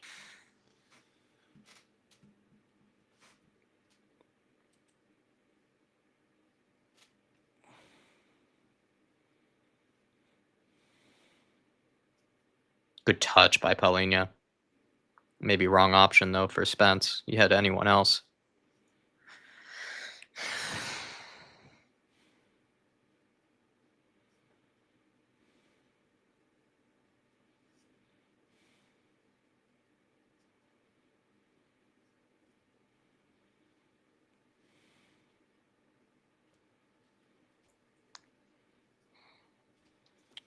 Again, Tyler, I disagree. When you're selecting the front players you did, you're not setting us up to win the game. I don't care what anyone says. I stand by that.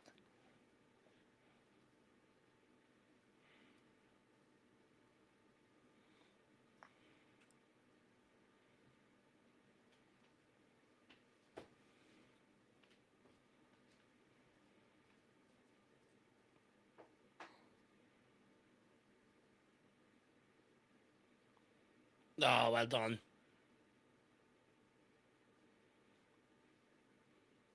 That's cynical. That's cynical. That's a dirty one. That's a dirty one. He's such a bully, Just don't get Joelinton. red. He's Just don't such a get red, piece yeah. of shit, man. He is such a piece of shit. He hates us as well. I don't get it. I don't get what his problem is with us. Every single time. He always pulls shit like this.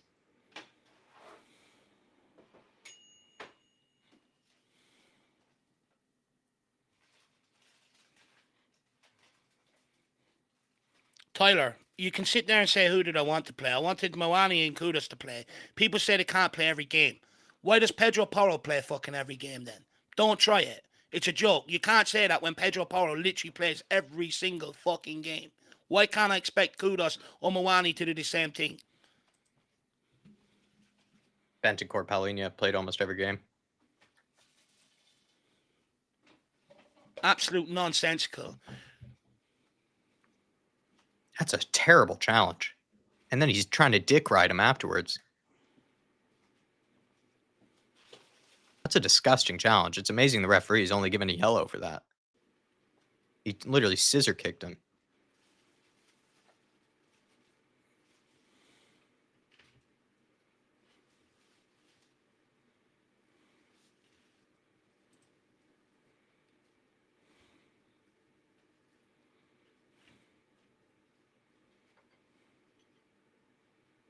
Porro got rotated. I'm pretty sure I'm watching him play out there.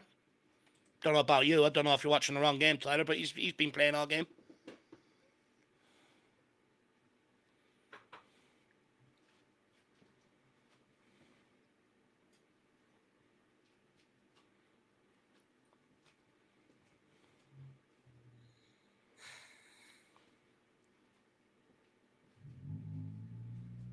Yeah, I don't think... What game has Porro been rotated in?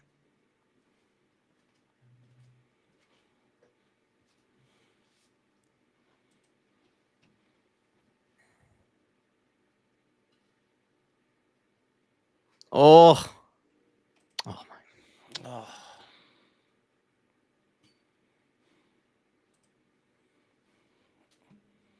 Fair play. I feel like we have been working hard to still try to win the ball back. It's not like the players have really given up. It's just their shit. I'm sorry, Tyler. You can sit there and say, don't be a donut. You're the one being a donut.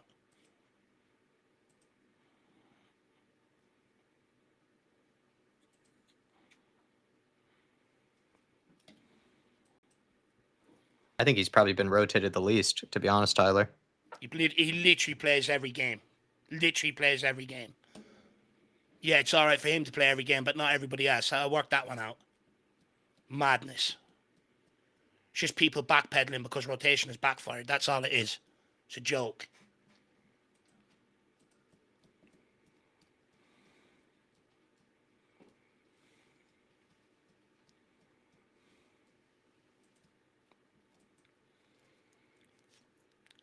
So, Tyler, you've picked the one game against Wolves out of the last 60-odd the guys played, seriously. And you're trying to argue the guy gets rotated. I'm sorry, but over the bulk size of the games he's been at Tottenham, I'm sorry, but just the stats don't suggest what you're trying to portray. Simple as. It's a nonsensical point. One that I don't know why you're trying to argue when the stats just don't back it up. It's madness.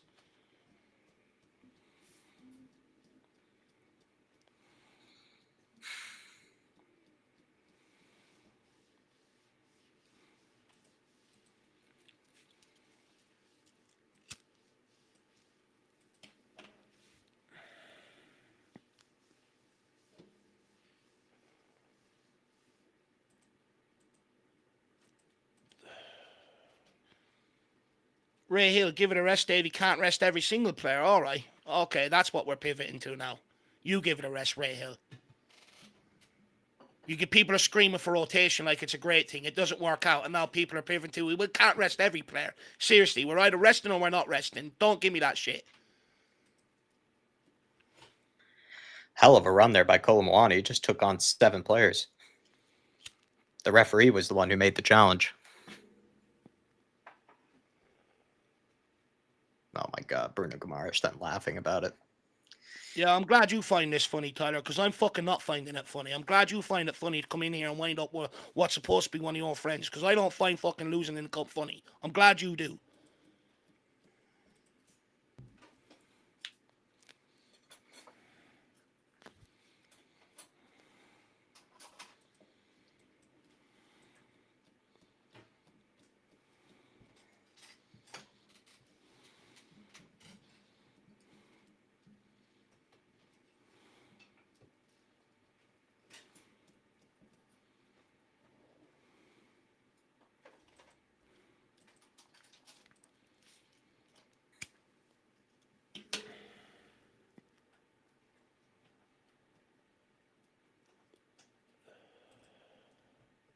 Uh-oh.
Oh, win that. Well done. Unlucky.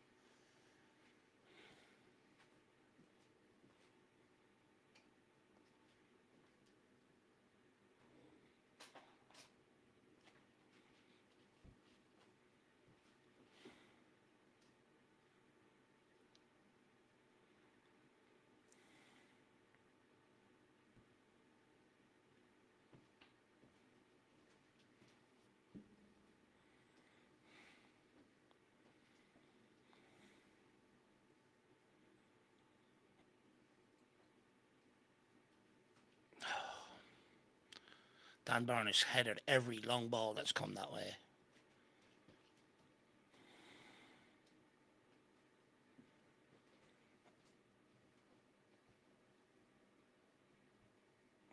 King Huddle, you say we haven't won a cup for 17 years. We literally won one last season.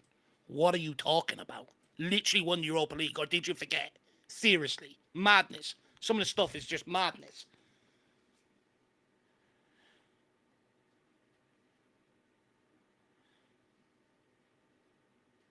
I'm pretty sure we did anyway. I was at the parade, unless that was just for finishing 17th in the league. I don't know.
Just blow the whistle, please, ref.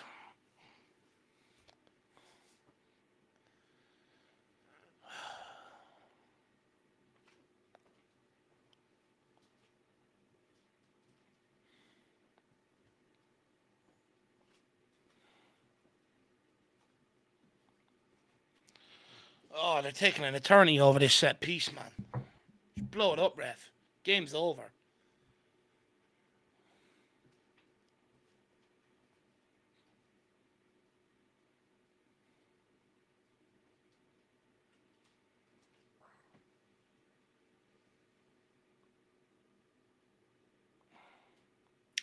Full There we time. have it. Thank God. That was absolutely atrocious to watch. Absolutely atrocious. Nowhere near good enough. Absolutely shocking. Oh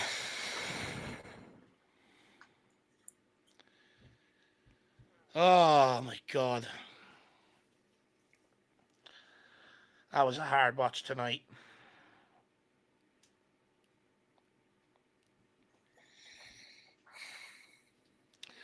It's disappointing. It's disappointing. It's our best chance at a cup opportunity this year. Gone. Gone.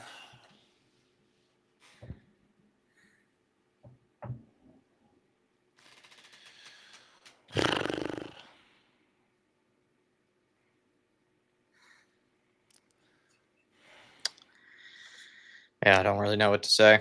No, neither do I. It's a tough evening. Tough evening. I'm just gutted. I just thought there was an opportunity there. If we could win that today, with how difficult we found it in years gone by, there was an opportunity there to try and go and win a Carabao Cup this year. I just think the starting 11, I think Thomas Frank got wrong tonight. I think Kinski coming in instead of Vicario, that's come back to bite us massively today. I mean, the first goal, I think, was preventable. He could have saved it.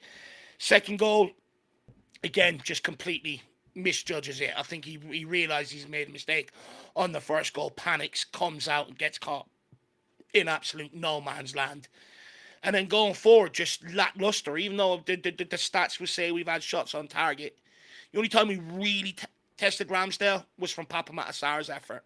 That was literally it. The rest of them were very, very sort of comfortable saves for Ramsdale to make. Look, one thing is we didn't sit back off them, which, in fair, I suppose I've got to give them credit there. The structure was set up to try and get combative with them, not as defensive as we were against Monaco. But I just think he went with the complete wrong forward line tonight. We can sit here and say we've got to rest him, but Porro literally plays every single game. Don't have to rest him. But why are we going to rest our best attacking players for players that we know are not good enough, that when they play, they can't score the goals we need, they can't create the chances we need? We were never going to win this game at that forward line that was selected tonight. And we could sit here and say with 14, 15 injuries, we had all them last year and no one wanted to talk about it. No one wanted to listen to it. At the end of the day, you put out your strongest lineup to go and win this game. And he didn't do it. And I think it puts more pressure on the Chelsea game at the weekend because it looks like he sacrificed this game for the Chelsea game. Well, if he doesn't win that, then he's got some fucking explaining to do.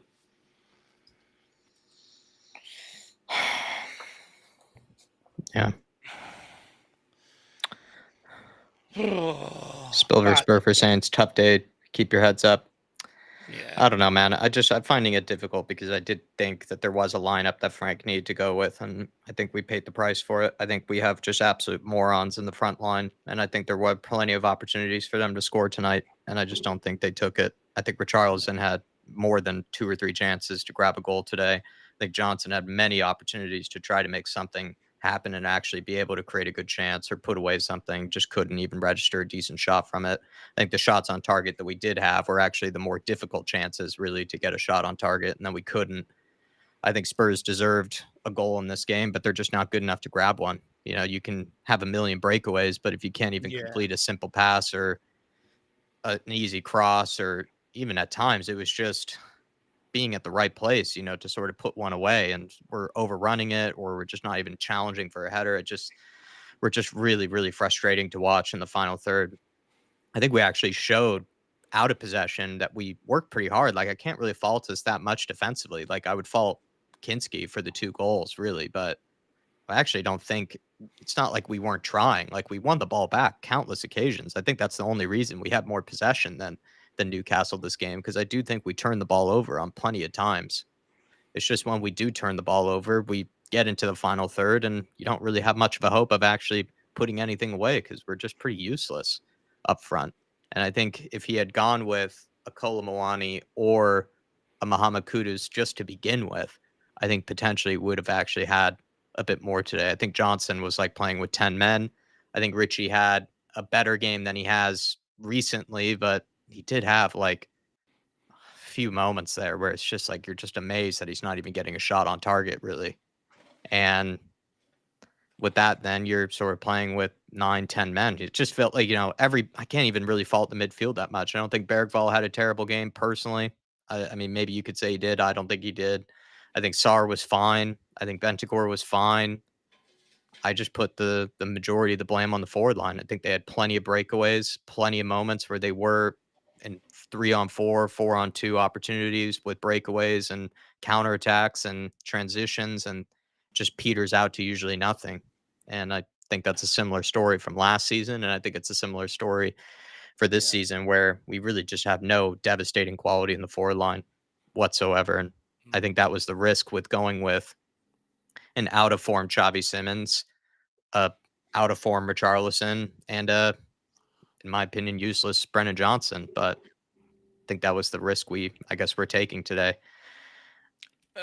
Look, I just think the majority of the blame rests on Kinski and the forward line today. I think Kinski, if he saves those, we stay in this game, because I think we actually, call me crazy, I think we had more dangerous breakaways, dangerous transitions, good turnovers than actually Newcastle did this game. I think Newcastle is just, they have a lot more quality about them with the opportunities they created. Harvey Barnes walks into that forward line. Voltamato walks into that forward line.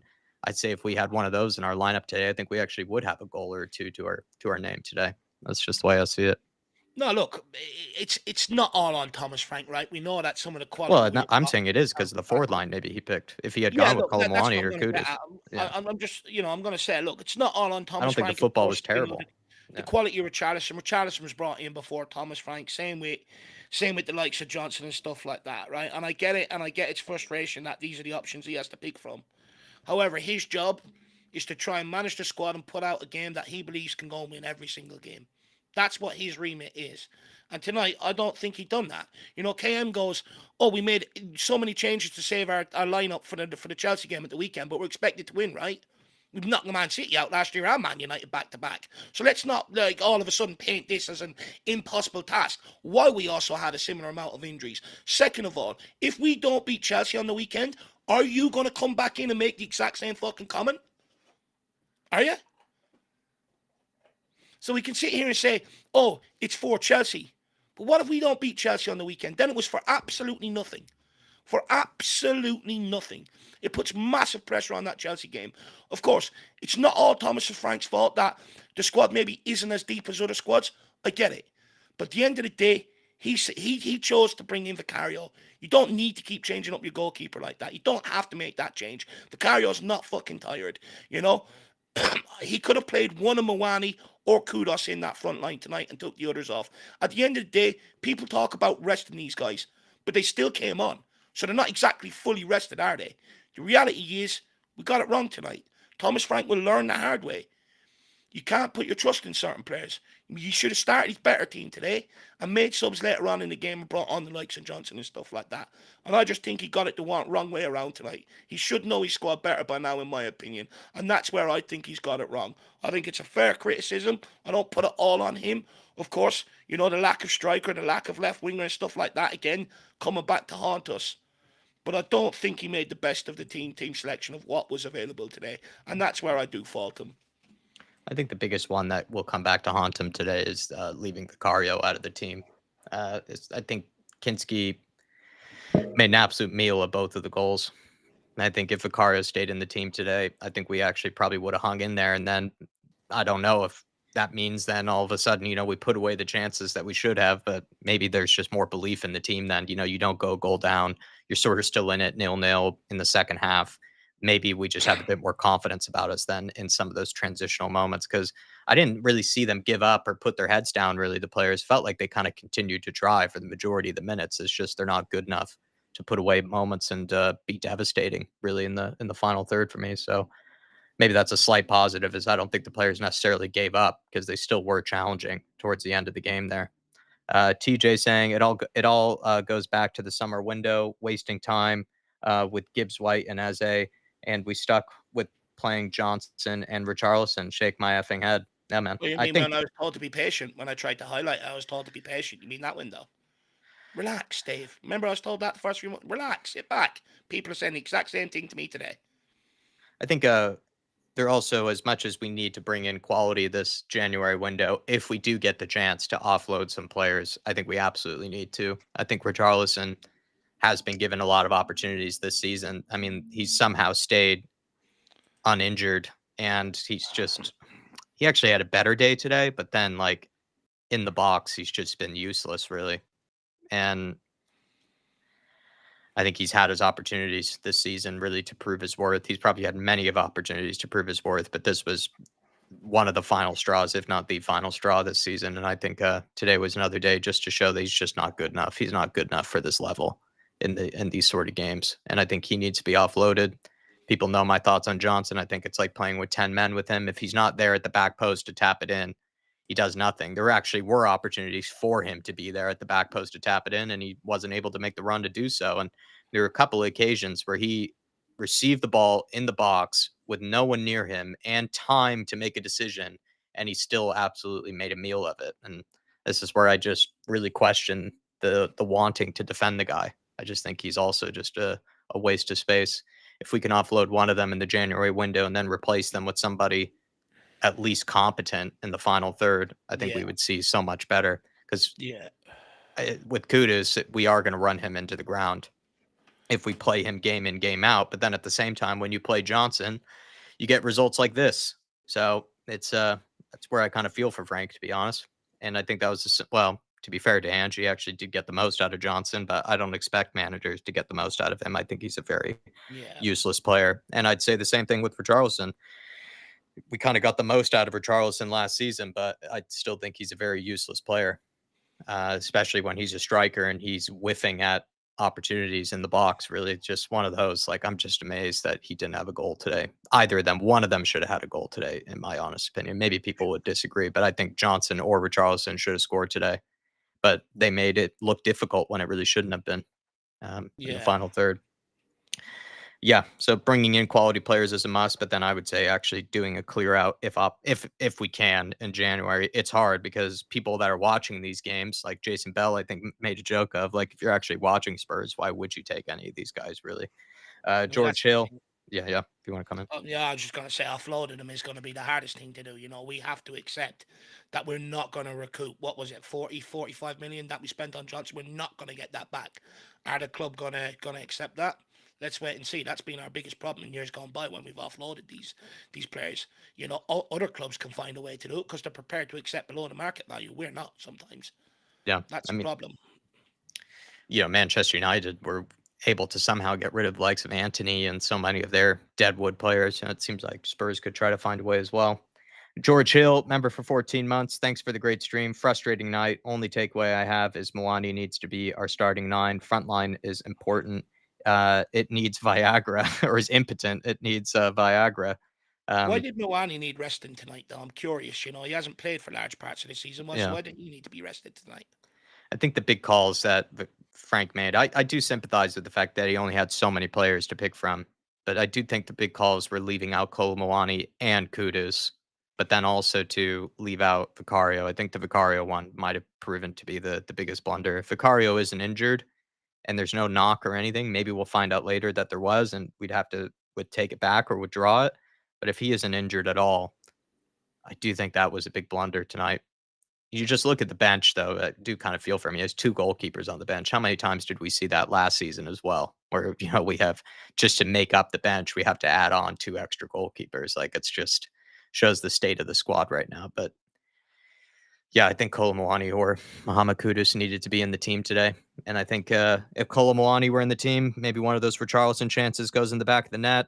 If Mohamed Kudus were in the team today, I would imagine one of those moments that Johnson had where he's just ballooning it, out of bounds or making an absolute meal of it. Potentially those lead to a good opportunity and potentially one of them sort of goes in the back of the net. That's just my take on it. It's such a like. In fairness, Richarlison's hold-up play was actually decent tonight. It's just when the ball goes into the box, you just never believe he's going to put one away or really sort of get on the end of it. And look with Mwani again, I think he should have started tonight. His problem is he needs minutes, he needs games. Yeah. That's his issue right now. It's not like we need to rest him. He's barely played for most part of the season. He needs minutes in his legs. So I don't understand why we dropped him today. He could have even went with something different. If you wanted to make all them changes, stick with Charles and Mwani up top down together or something like that. Go and do something similar to what you've done against PSG. The Mwani one baffles me and the Vicario one baffles me really today, really, in terms of that one. I don't think he needed to rest Mwani, considering a couple of weeks ago he was crying to get him back. Don't understand that one. And then Artist T saying at work, did my previous super chat go through? I think, yeah, we got to it, Artist T. I agreed with you, and I kind of just said that as well. But I do think of all the changes made, I think the biggest one was Vicario. That was the one that was, in my opinion, totally unnecessary. Because Spurs, like I said, I think we were just horrible to watch in the final third. But I did think we created moments that we got into the final third through good turnovers, good defensive play, strong tackles, breaking up the midfield, getting forward, and then it just peters out to nothing because I just think we have morons up front, really. But we maybe stay in the game a bit longer if we just had Vicario. Vicario makes that first save, and I think Dave is right. The second goal, we've seen Vicario make that mistake before, so I don't know. But it is basics of goalkeeping. It is still a huge mistake, I think, from Yeah. Kinski. It feels like the game was lost by the forward line that we picked, and then the game was also lost by the goalkeeper that we went with tonight. And a lot of people, though, did want Kinski to be given his shot. I think this really was like a good game to judge him by. Really good game to judge him by. High stakes game against a good opponent in Newcastle. So the people that wanted Kinski to be given a rollout, it's not really taking his opportunity. To be fair. And then last season, I think we quickly forgot he got a roll of games under Ange last season, and I don't think he took advantage of any of them apart from the first one. But the thing is, we didn't need this game to know he wasn't good enough for an environment like this. Go to Aston Villa away in the cup. Yeah, We were that was another cup game. He kind very of blew quickly because he couldn't make saves. Yeah. Liverpool couldn't make any saves. Away from home and stuff like that. We didn't need this game to know this tonight. That's my whole point. I know Thomas Frank was manager of Brentford last year. But he would have seen Tottenham games we were involved in last year and stuff. He would have known that going into this game. Reports came out about him regressing behind the scene not so long ago. So it's not a secret that he's not good enough. Why did we play him? Yeah, I think people really quickly forgot he did have a. It's like kind of Dragishin, where like Dragishin had a run of games and he really didn't impress in a lot of them. He was actually quite woeful, and I would say the same thing could be said with Kinski, where he did have a good run of games last year, and I don't think he really impressed me in many of them, to be honest. And I can't remember in the time that Kinski's been here. I could be just nitpicking or whatever. I just can't remember any world class saves that Kinski has really actually ever made. Whereas Vicari, we know, can pull off world class saves that do keep you in games, that do help you hold on, and that potentially get your own goal that gets you that lead and that confidence. So it's just the way I feel about it with Kinski. Like he doesn't really keep you in games. He's better playing out from the back than Vicario. Granted, he is better at his clearances. He's better at playing out from the back, but doesn't necessarily keep you in games with the saves that he makes when he's being asked upon. And Ramsdale was, made two wonderful saves tonight. I think we should have asked more questions of him, to be perfectly honest. I think we had plenty of moments where he should have been able to get a shot on target to question him and make him sort of work. But the two times that we did make him work, pulled off two great saves. Whereas Yeah. I'm not too sure if Kinski would have made those. AE saying I must have been tripping earlier today because I was expecting us to get through tonight, but we offered nothing in the attack. We got into good positions, but Richie is a likable guy, but is definitely no striker. I would agree with most of that there. Yeah. Um, yeah, I'm trying to take some other comments here, but to be honest, everybody, I think I've repeated myself I'm enough. useless. I think we fought hard. I think there wasn't necessarily a team that gave up in this game, but I just think we are just so hopeless in the final third that if we make mistakes at the back via Kinski in goals, I think it's going to be very hard for us to get back into games because we're just not a team that I expect to score, multiple goals, from open play. Because in open play, we're pretty dreadful, really, in terms of Yeah. taking advantage of the opportunities that we make for ourselves. I think defensively, again, I don't think we were actually that poor, really. I think Danzo, for the most part, had a good game. I think Paulinho had a terrific game, actually. He's probably the better of the center backs today. I think Jed Spence actually had one of the best games in a while, actually, in a Spurs shirt, both going forward and defensively. Pedro Porro, yes, has his iffy moments, but I don't think he actually was run around that much in this game, like compared to maybe others. And the midfield, like I said, I don't think they really were the problem today, with Sar, Bentancur, Bergvall. I think they actually did a pretty good shift. They had some good tackles where they led to good breaks and transitions. Xavi Simmons might have been the best of the front three, but I'm not going to praise him. I don't think he was that great at all. And then, like I said, for Richarlison and Johnson, I just thought were pretty hopeless once we got to the box. I would praise Richarlison for his hold-up play, Joe. His hold-up play was fine. I wouldn't criticize it. But once we got into the penalty area, he was hopeless. Look, you can't question the commitment or the effort. I mean, that was there today, right? It's just the quality wasn't. We're just not good That's enough. yeah, that's what it comes down to at the end of the day. Just the quality wasn't there. The commitment was there. The effort was there. They were trying to implement what Frank had set them up to do. And, you can maybe argue the idea around it was right. Just didn't have the quality. And it just looks like if we don't score from set pieces, we don't score goals. It's a huge problem. It's upsetting, to be honest with you.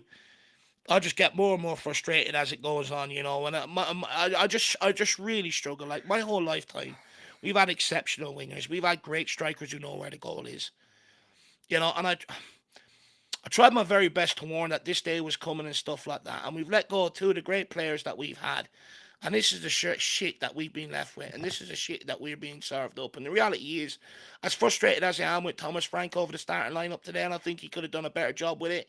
Everyone says, "Oh, we need to rest." Why couldn't we rest against Copenhagen? Why couldn't we put our two best teams? But the reality is, it's not. It's still not all his fault. The bigger problem is we just need more transfer windows to come around. And to be honest with you, Jack, it's just hard to accept how far we've fallen, what we are right now, and how lackluster we are in terms of attacking ability. It's just really hard. And then to bow out of the cup today, which I could see coming once we made changes, I just find it one big frustrating evening in general, to be honest with you, and just so disappointed. Yeah. So disappointed, man. It's just kind of the age-old difficult position, though, that managers have been put into in the past where they have a lot of injuries, and then also the players that they have to pick from, a lot of them just aren't good enough and aren't at the level.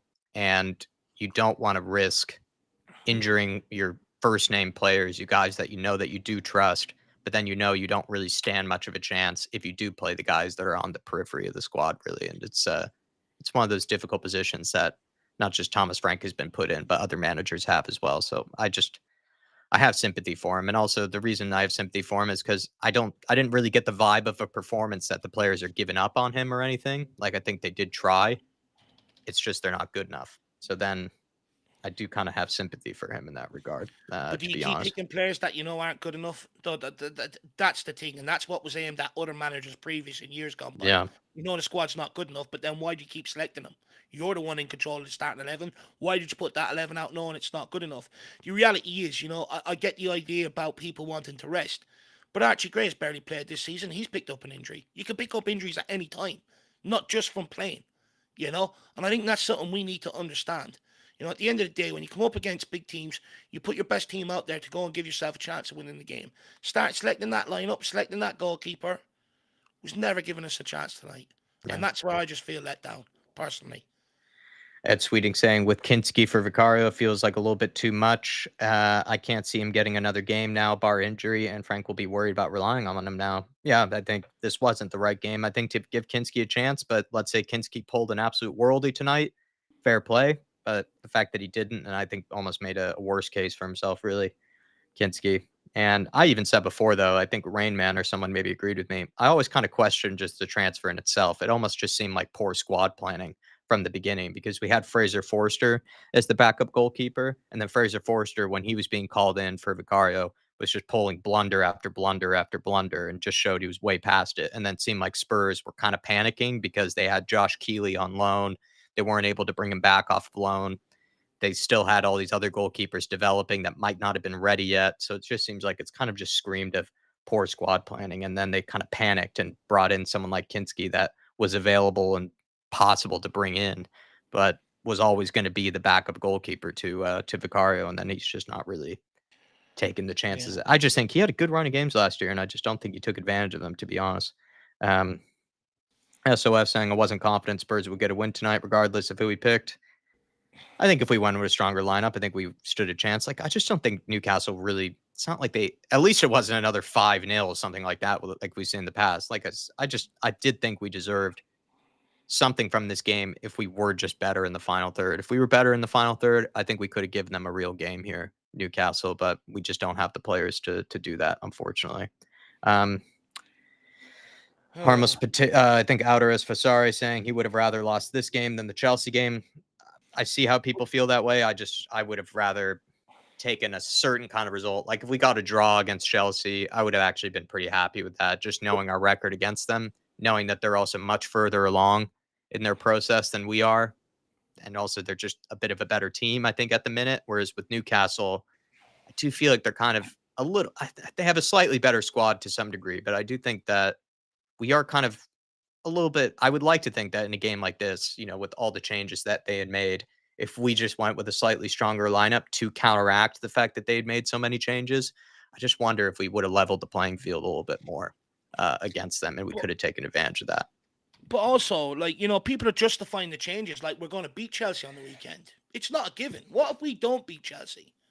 How do you justify it then? It's a huge gamble what he's done. An absolute huge gamble. We Yeah. sit here acting like we're going to beat Chelsea on the weekend, and that's why he's done it, and it's a great decision and great idea. What if we don't? People are going to be just as pissed off and as gutted as I feel today. And then the rotations were for nothing. Yeah. Alpesh Patel still trying to work out what Frank's playing system style to win games. I don't know, man. Like, I think it's not the best game to judge, really, because I do think they tried hard, and I do think they created moments to potentially score this game. But I just don't think we have any real quality in the final third. But yeah, I could see if you want to question it. Very, I do get what Alpesh is saying, right? And on it's something, I tried to allude to in preseason that the lack of creativity is alarming, and the lack of chances we create from open plays is absolutely alarming. But it's very hard to have a style of play when you're trying to incorporate players that just can't do what you're Can't even get asking a them to first do, touch. which is the best.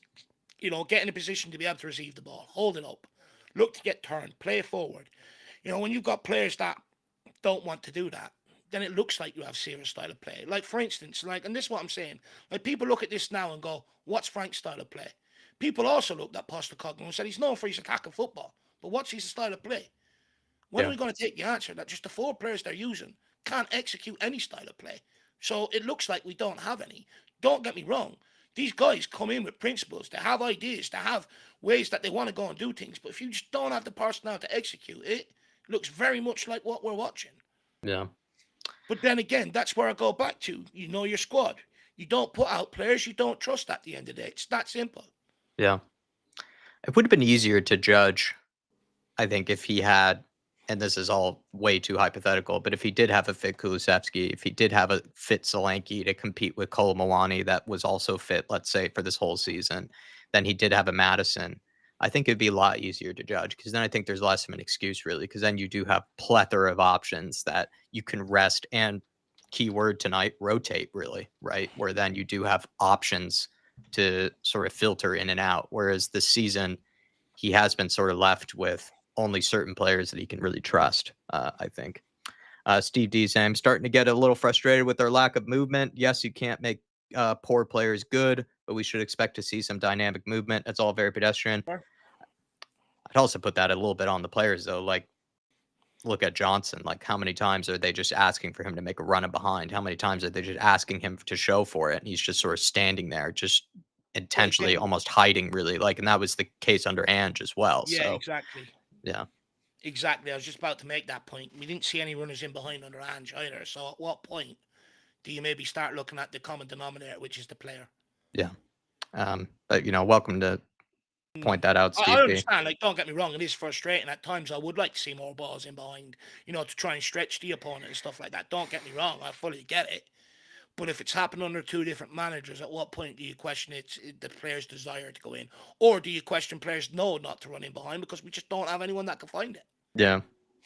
C4 saying, I agree, Jack, but we have been poor in the final third the entire season. Well, that's kind of my point, though. Like, during the watch along, why I probably started to get a little bit worried was like, when I see us waste the breakaways and the transitions and the times when players are receiving into the box, facing their man with like a real good moment to put a shot on goal to test the goalkeeper, and then they're just making an absolute meal of it and howlers of it, I just get worried. I'm like, is it going to be one of those days again where we just kind of watch just a pathetic forward line? Yeah. Really. And that was the vibe I was getting kind of from the Yeah. first 10 minutes, really. Of course, I stayed hopeful because I think we carved out little moments here and there.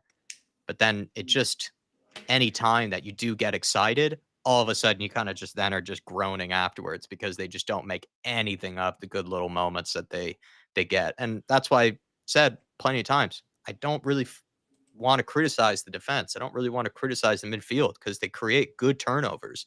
They do get the ball forward at times, very quickly. And it gets up to the forward players. Xavi Simons, look at the first 10 minutes of this game. His first touch was atrocious. Yeah. Brennan Johnson, his first touch was the touch of a truck.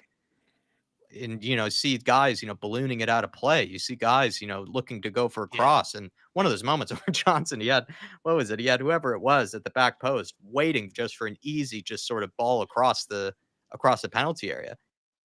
He goes for maybe a shot, but then he ballooned it, into the stands. Like, you're just looking at it. You're like, am I really watching? Like, it looks like a drunk pub player, really. Like, that's where it just is the frustrating bit, and I just, we've seen that so many times this season, really. And it seems like this team is going to have to rely on just having a good day at the office going forward where we're just a little bit better.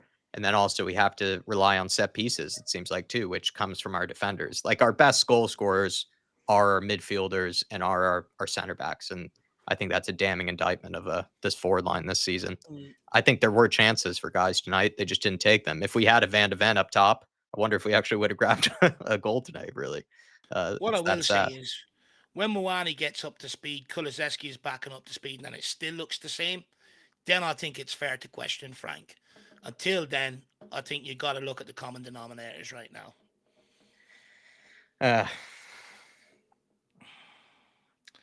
If you can't bully smaller teams with set pieces, we're in big trouble. I think we've been in big trouble with this forward line for a while now, Eugene. I think we are just going to have to rely on guys like Kinski not making the mistakes that they did. And then we're going to have to rely on set piece opportunities because I don't think we can't get our hopes up really with this forward line. You just can't. Like, I think we are going to go into most games expecting them to waste chances, expecting them to waste opportunities. But then we just hope that someone like a Sarr pops up with a goal, someone like a Bergvall or a Bentancur, and then when we get a set piece opportunity, a Romero, a Danzo, a Van de Ven to pop up, I think that is going to unfortunately be the source of our goals this season, really, and Yeah, that's it's sad, really, to be yeah, honest, and that is worrying. Like you can't. That's not how football works. Like you don't have a team win consistently from their center back scoring goals and from their, midfielder scoring goals. You have to have your forward line produce if you have any hopes and expectations, really. It's just the way it goes. yeah. Uh, Arsenal fan sending in a super chat. Kind of nice, actually, that we are that big that they're willing to watch us more than their own streams, after the Yeah. game. Um, They're doing what we used to do, AFTV and chill. uh, can't score open Oh, play goals with this forward line. Exactly, C4. Exactly. Well, everybody, I it's think just we'll call it an frustrating. evening, unless you have anything to add there, Dave. I mean, I No, understand it. Emotions are high. It's a cup game, yeah, but I personally was everyone's felt differently. Some people were happy to lose this game. Personally, I wasn't. I was more willing to drop points in the Premier League than this. I think the cups are our best chance of winning a trophy this season. We've finished enough times in the top 4, top 5, really, that maybe the allure of that and the enjoyment of that is not as strong for me as much as it is like winning trophies and going far into the cups. That's just my take on things, though. I think I'd yeah. much have rather gone for this game, and then, like, in the Chelsea game, then people be like, "Oh, like, we wasted all of our energy in that game." I would have been happy with that. I would have actually given us an excuse then against Chelsea, being like, "You know what? Yes, we did waste a lot of our energy there.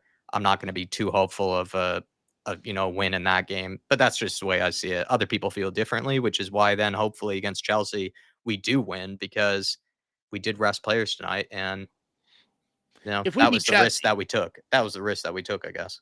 look, I hate Chelsea. If we beat the Flower Show champions, I'll be absolutely buzzing and all will be forgiven in a sense, right? If we don't beat Chelsea, then that's where the question marks come in. I think it's put more pressure on this team to deliver performance. By the way, at home, which we've been absolutely shocking at, by the way, this year, at home, I think it puts even more pressure because he sent out that by picking that team tonight, that the Chelsea game is more important. So all of a sudden, if we don't turn up in that game and we see some more of the similar shit that we've seen today, all of a sudden fans become very, very unforgiving. I think he's took a huge gamble. Look, for me, I just think we jumped the gun. I don't understand why we couldn't rest against Copenhagen next Wednesday, or next Tuesday, which is my birthday, by the way. I don't understand why we couldn't rest then. Why we had to pick one of these games to rest. I don't understand it personally. That's just where I'm at. Like I said, I understand the logic behind Frank's thinking and how he's got there. Like, it's not like I'm questioning how did he get there. I fully understand it. It's just I wouldn't have done it that way. But look, many people would argue that's why he's a Premier League manager, and I'm sitting here commentating. But Yeah. look, it's just disappointing in general. I just thought Carabao Cup. It's one that we usually get to the semi-finals in. If you go back and look, no matter how shit we've been, we've still got to the semi-finals. Even fucking last year when we couldn't win a league game, we still got to the semi-finals of the cup competition. I felt like this year it was our best chance of silverware, and we're gone. It's Yeah. disappointing. It's disappointing. That's where I'm Yeah. at with it. Look, karma heads might prevail. I might have a different take, sleeping on it and stuff. I highly doubt it. But I'm just genuinely just disappointed. I want to go to bed. I want to completely forget about it and just get the build up to the Chelsea game now, to be honest with you.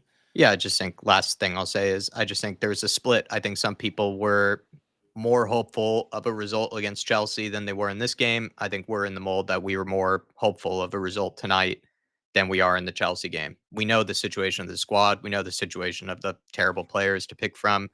This was just the game that I was willing to put more eggs into the basket for, really, and more hope into than the Chelsea game. Really, I don't expect us to pull off a win really against Chelsea. If we Whereas, do, it's completely vindicated, and I'll be big enough to sit there and yeah, go, okay, fair play. If we yeah, don't, I'll have more questions. yeah, I just think Chelsea are a better team than Newcastle, which is why I was hopeful that maybe we could pull off a result here.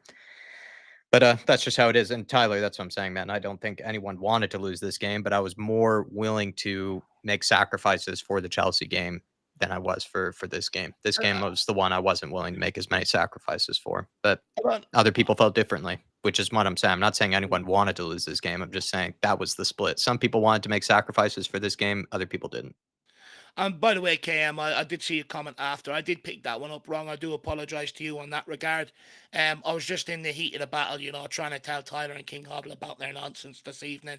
And you just caught or put in a comment, maybe a sarcastic comment that I picked up wrong at the wrong time. So I do apologise to you on that one, KM. Yeah, look, let's just call it an evening there, guys. And, we'll have another conversation about Tottenham at some point tomorrow. I'm just so disappointed. Alrighty, everybody. We'll see you for the Chelsea game. Come on, you Spurs. And then I think we'll probably be running a fan show tomorrow. So join us for that as well, especially if you had any takes from this game that maybe weren't represented. So we'll see you all tomorrow. Come on, you Spurs. Come on, you Spurs.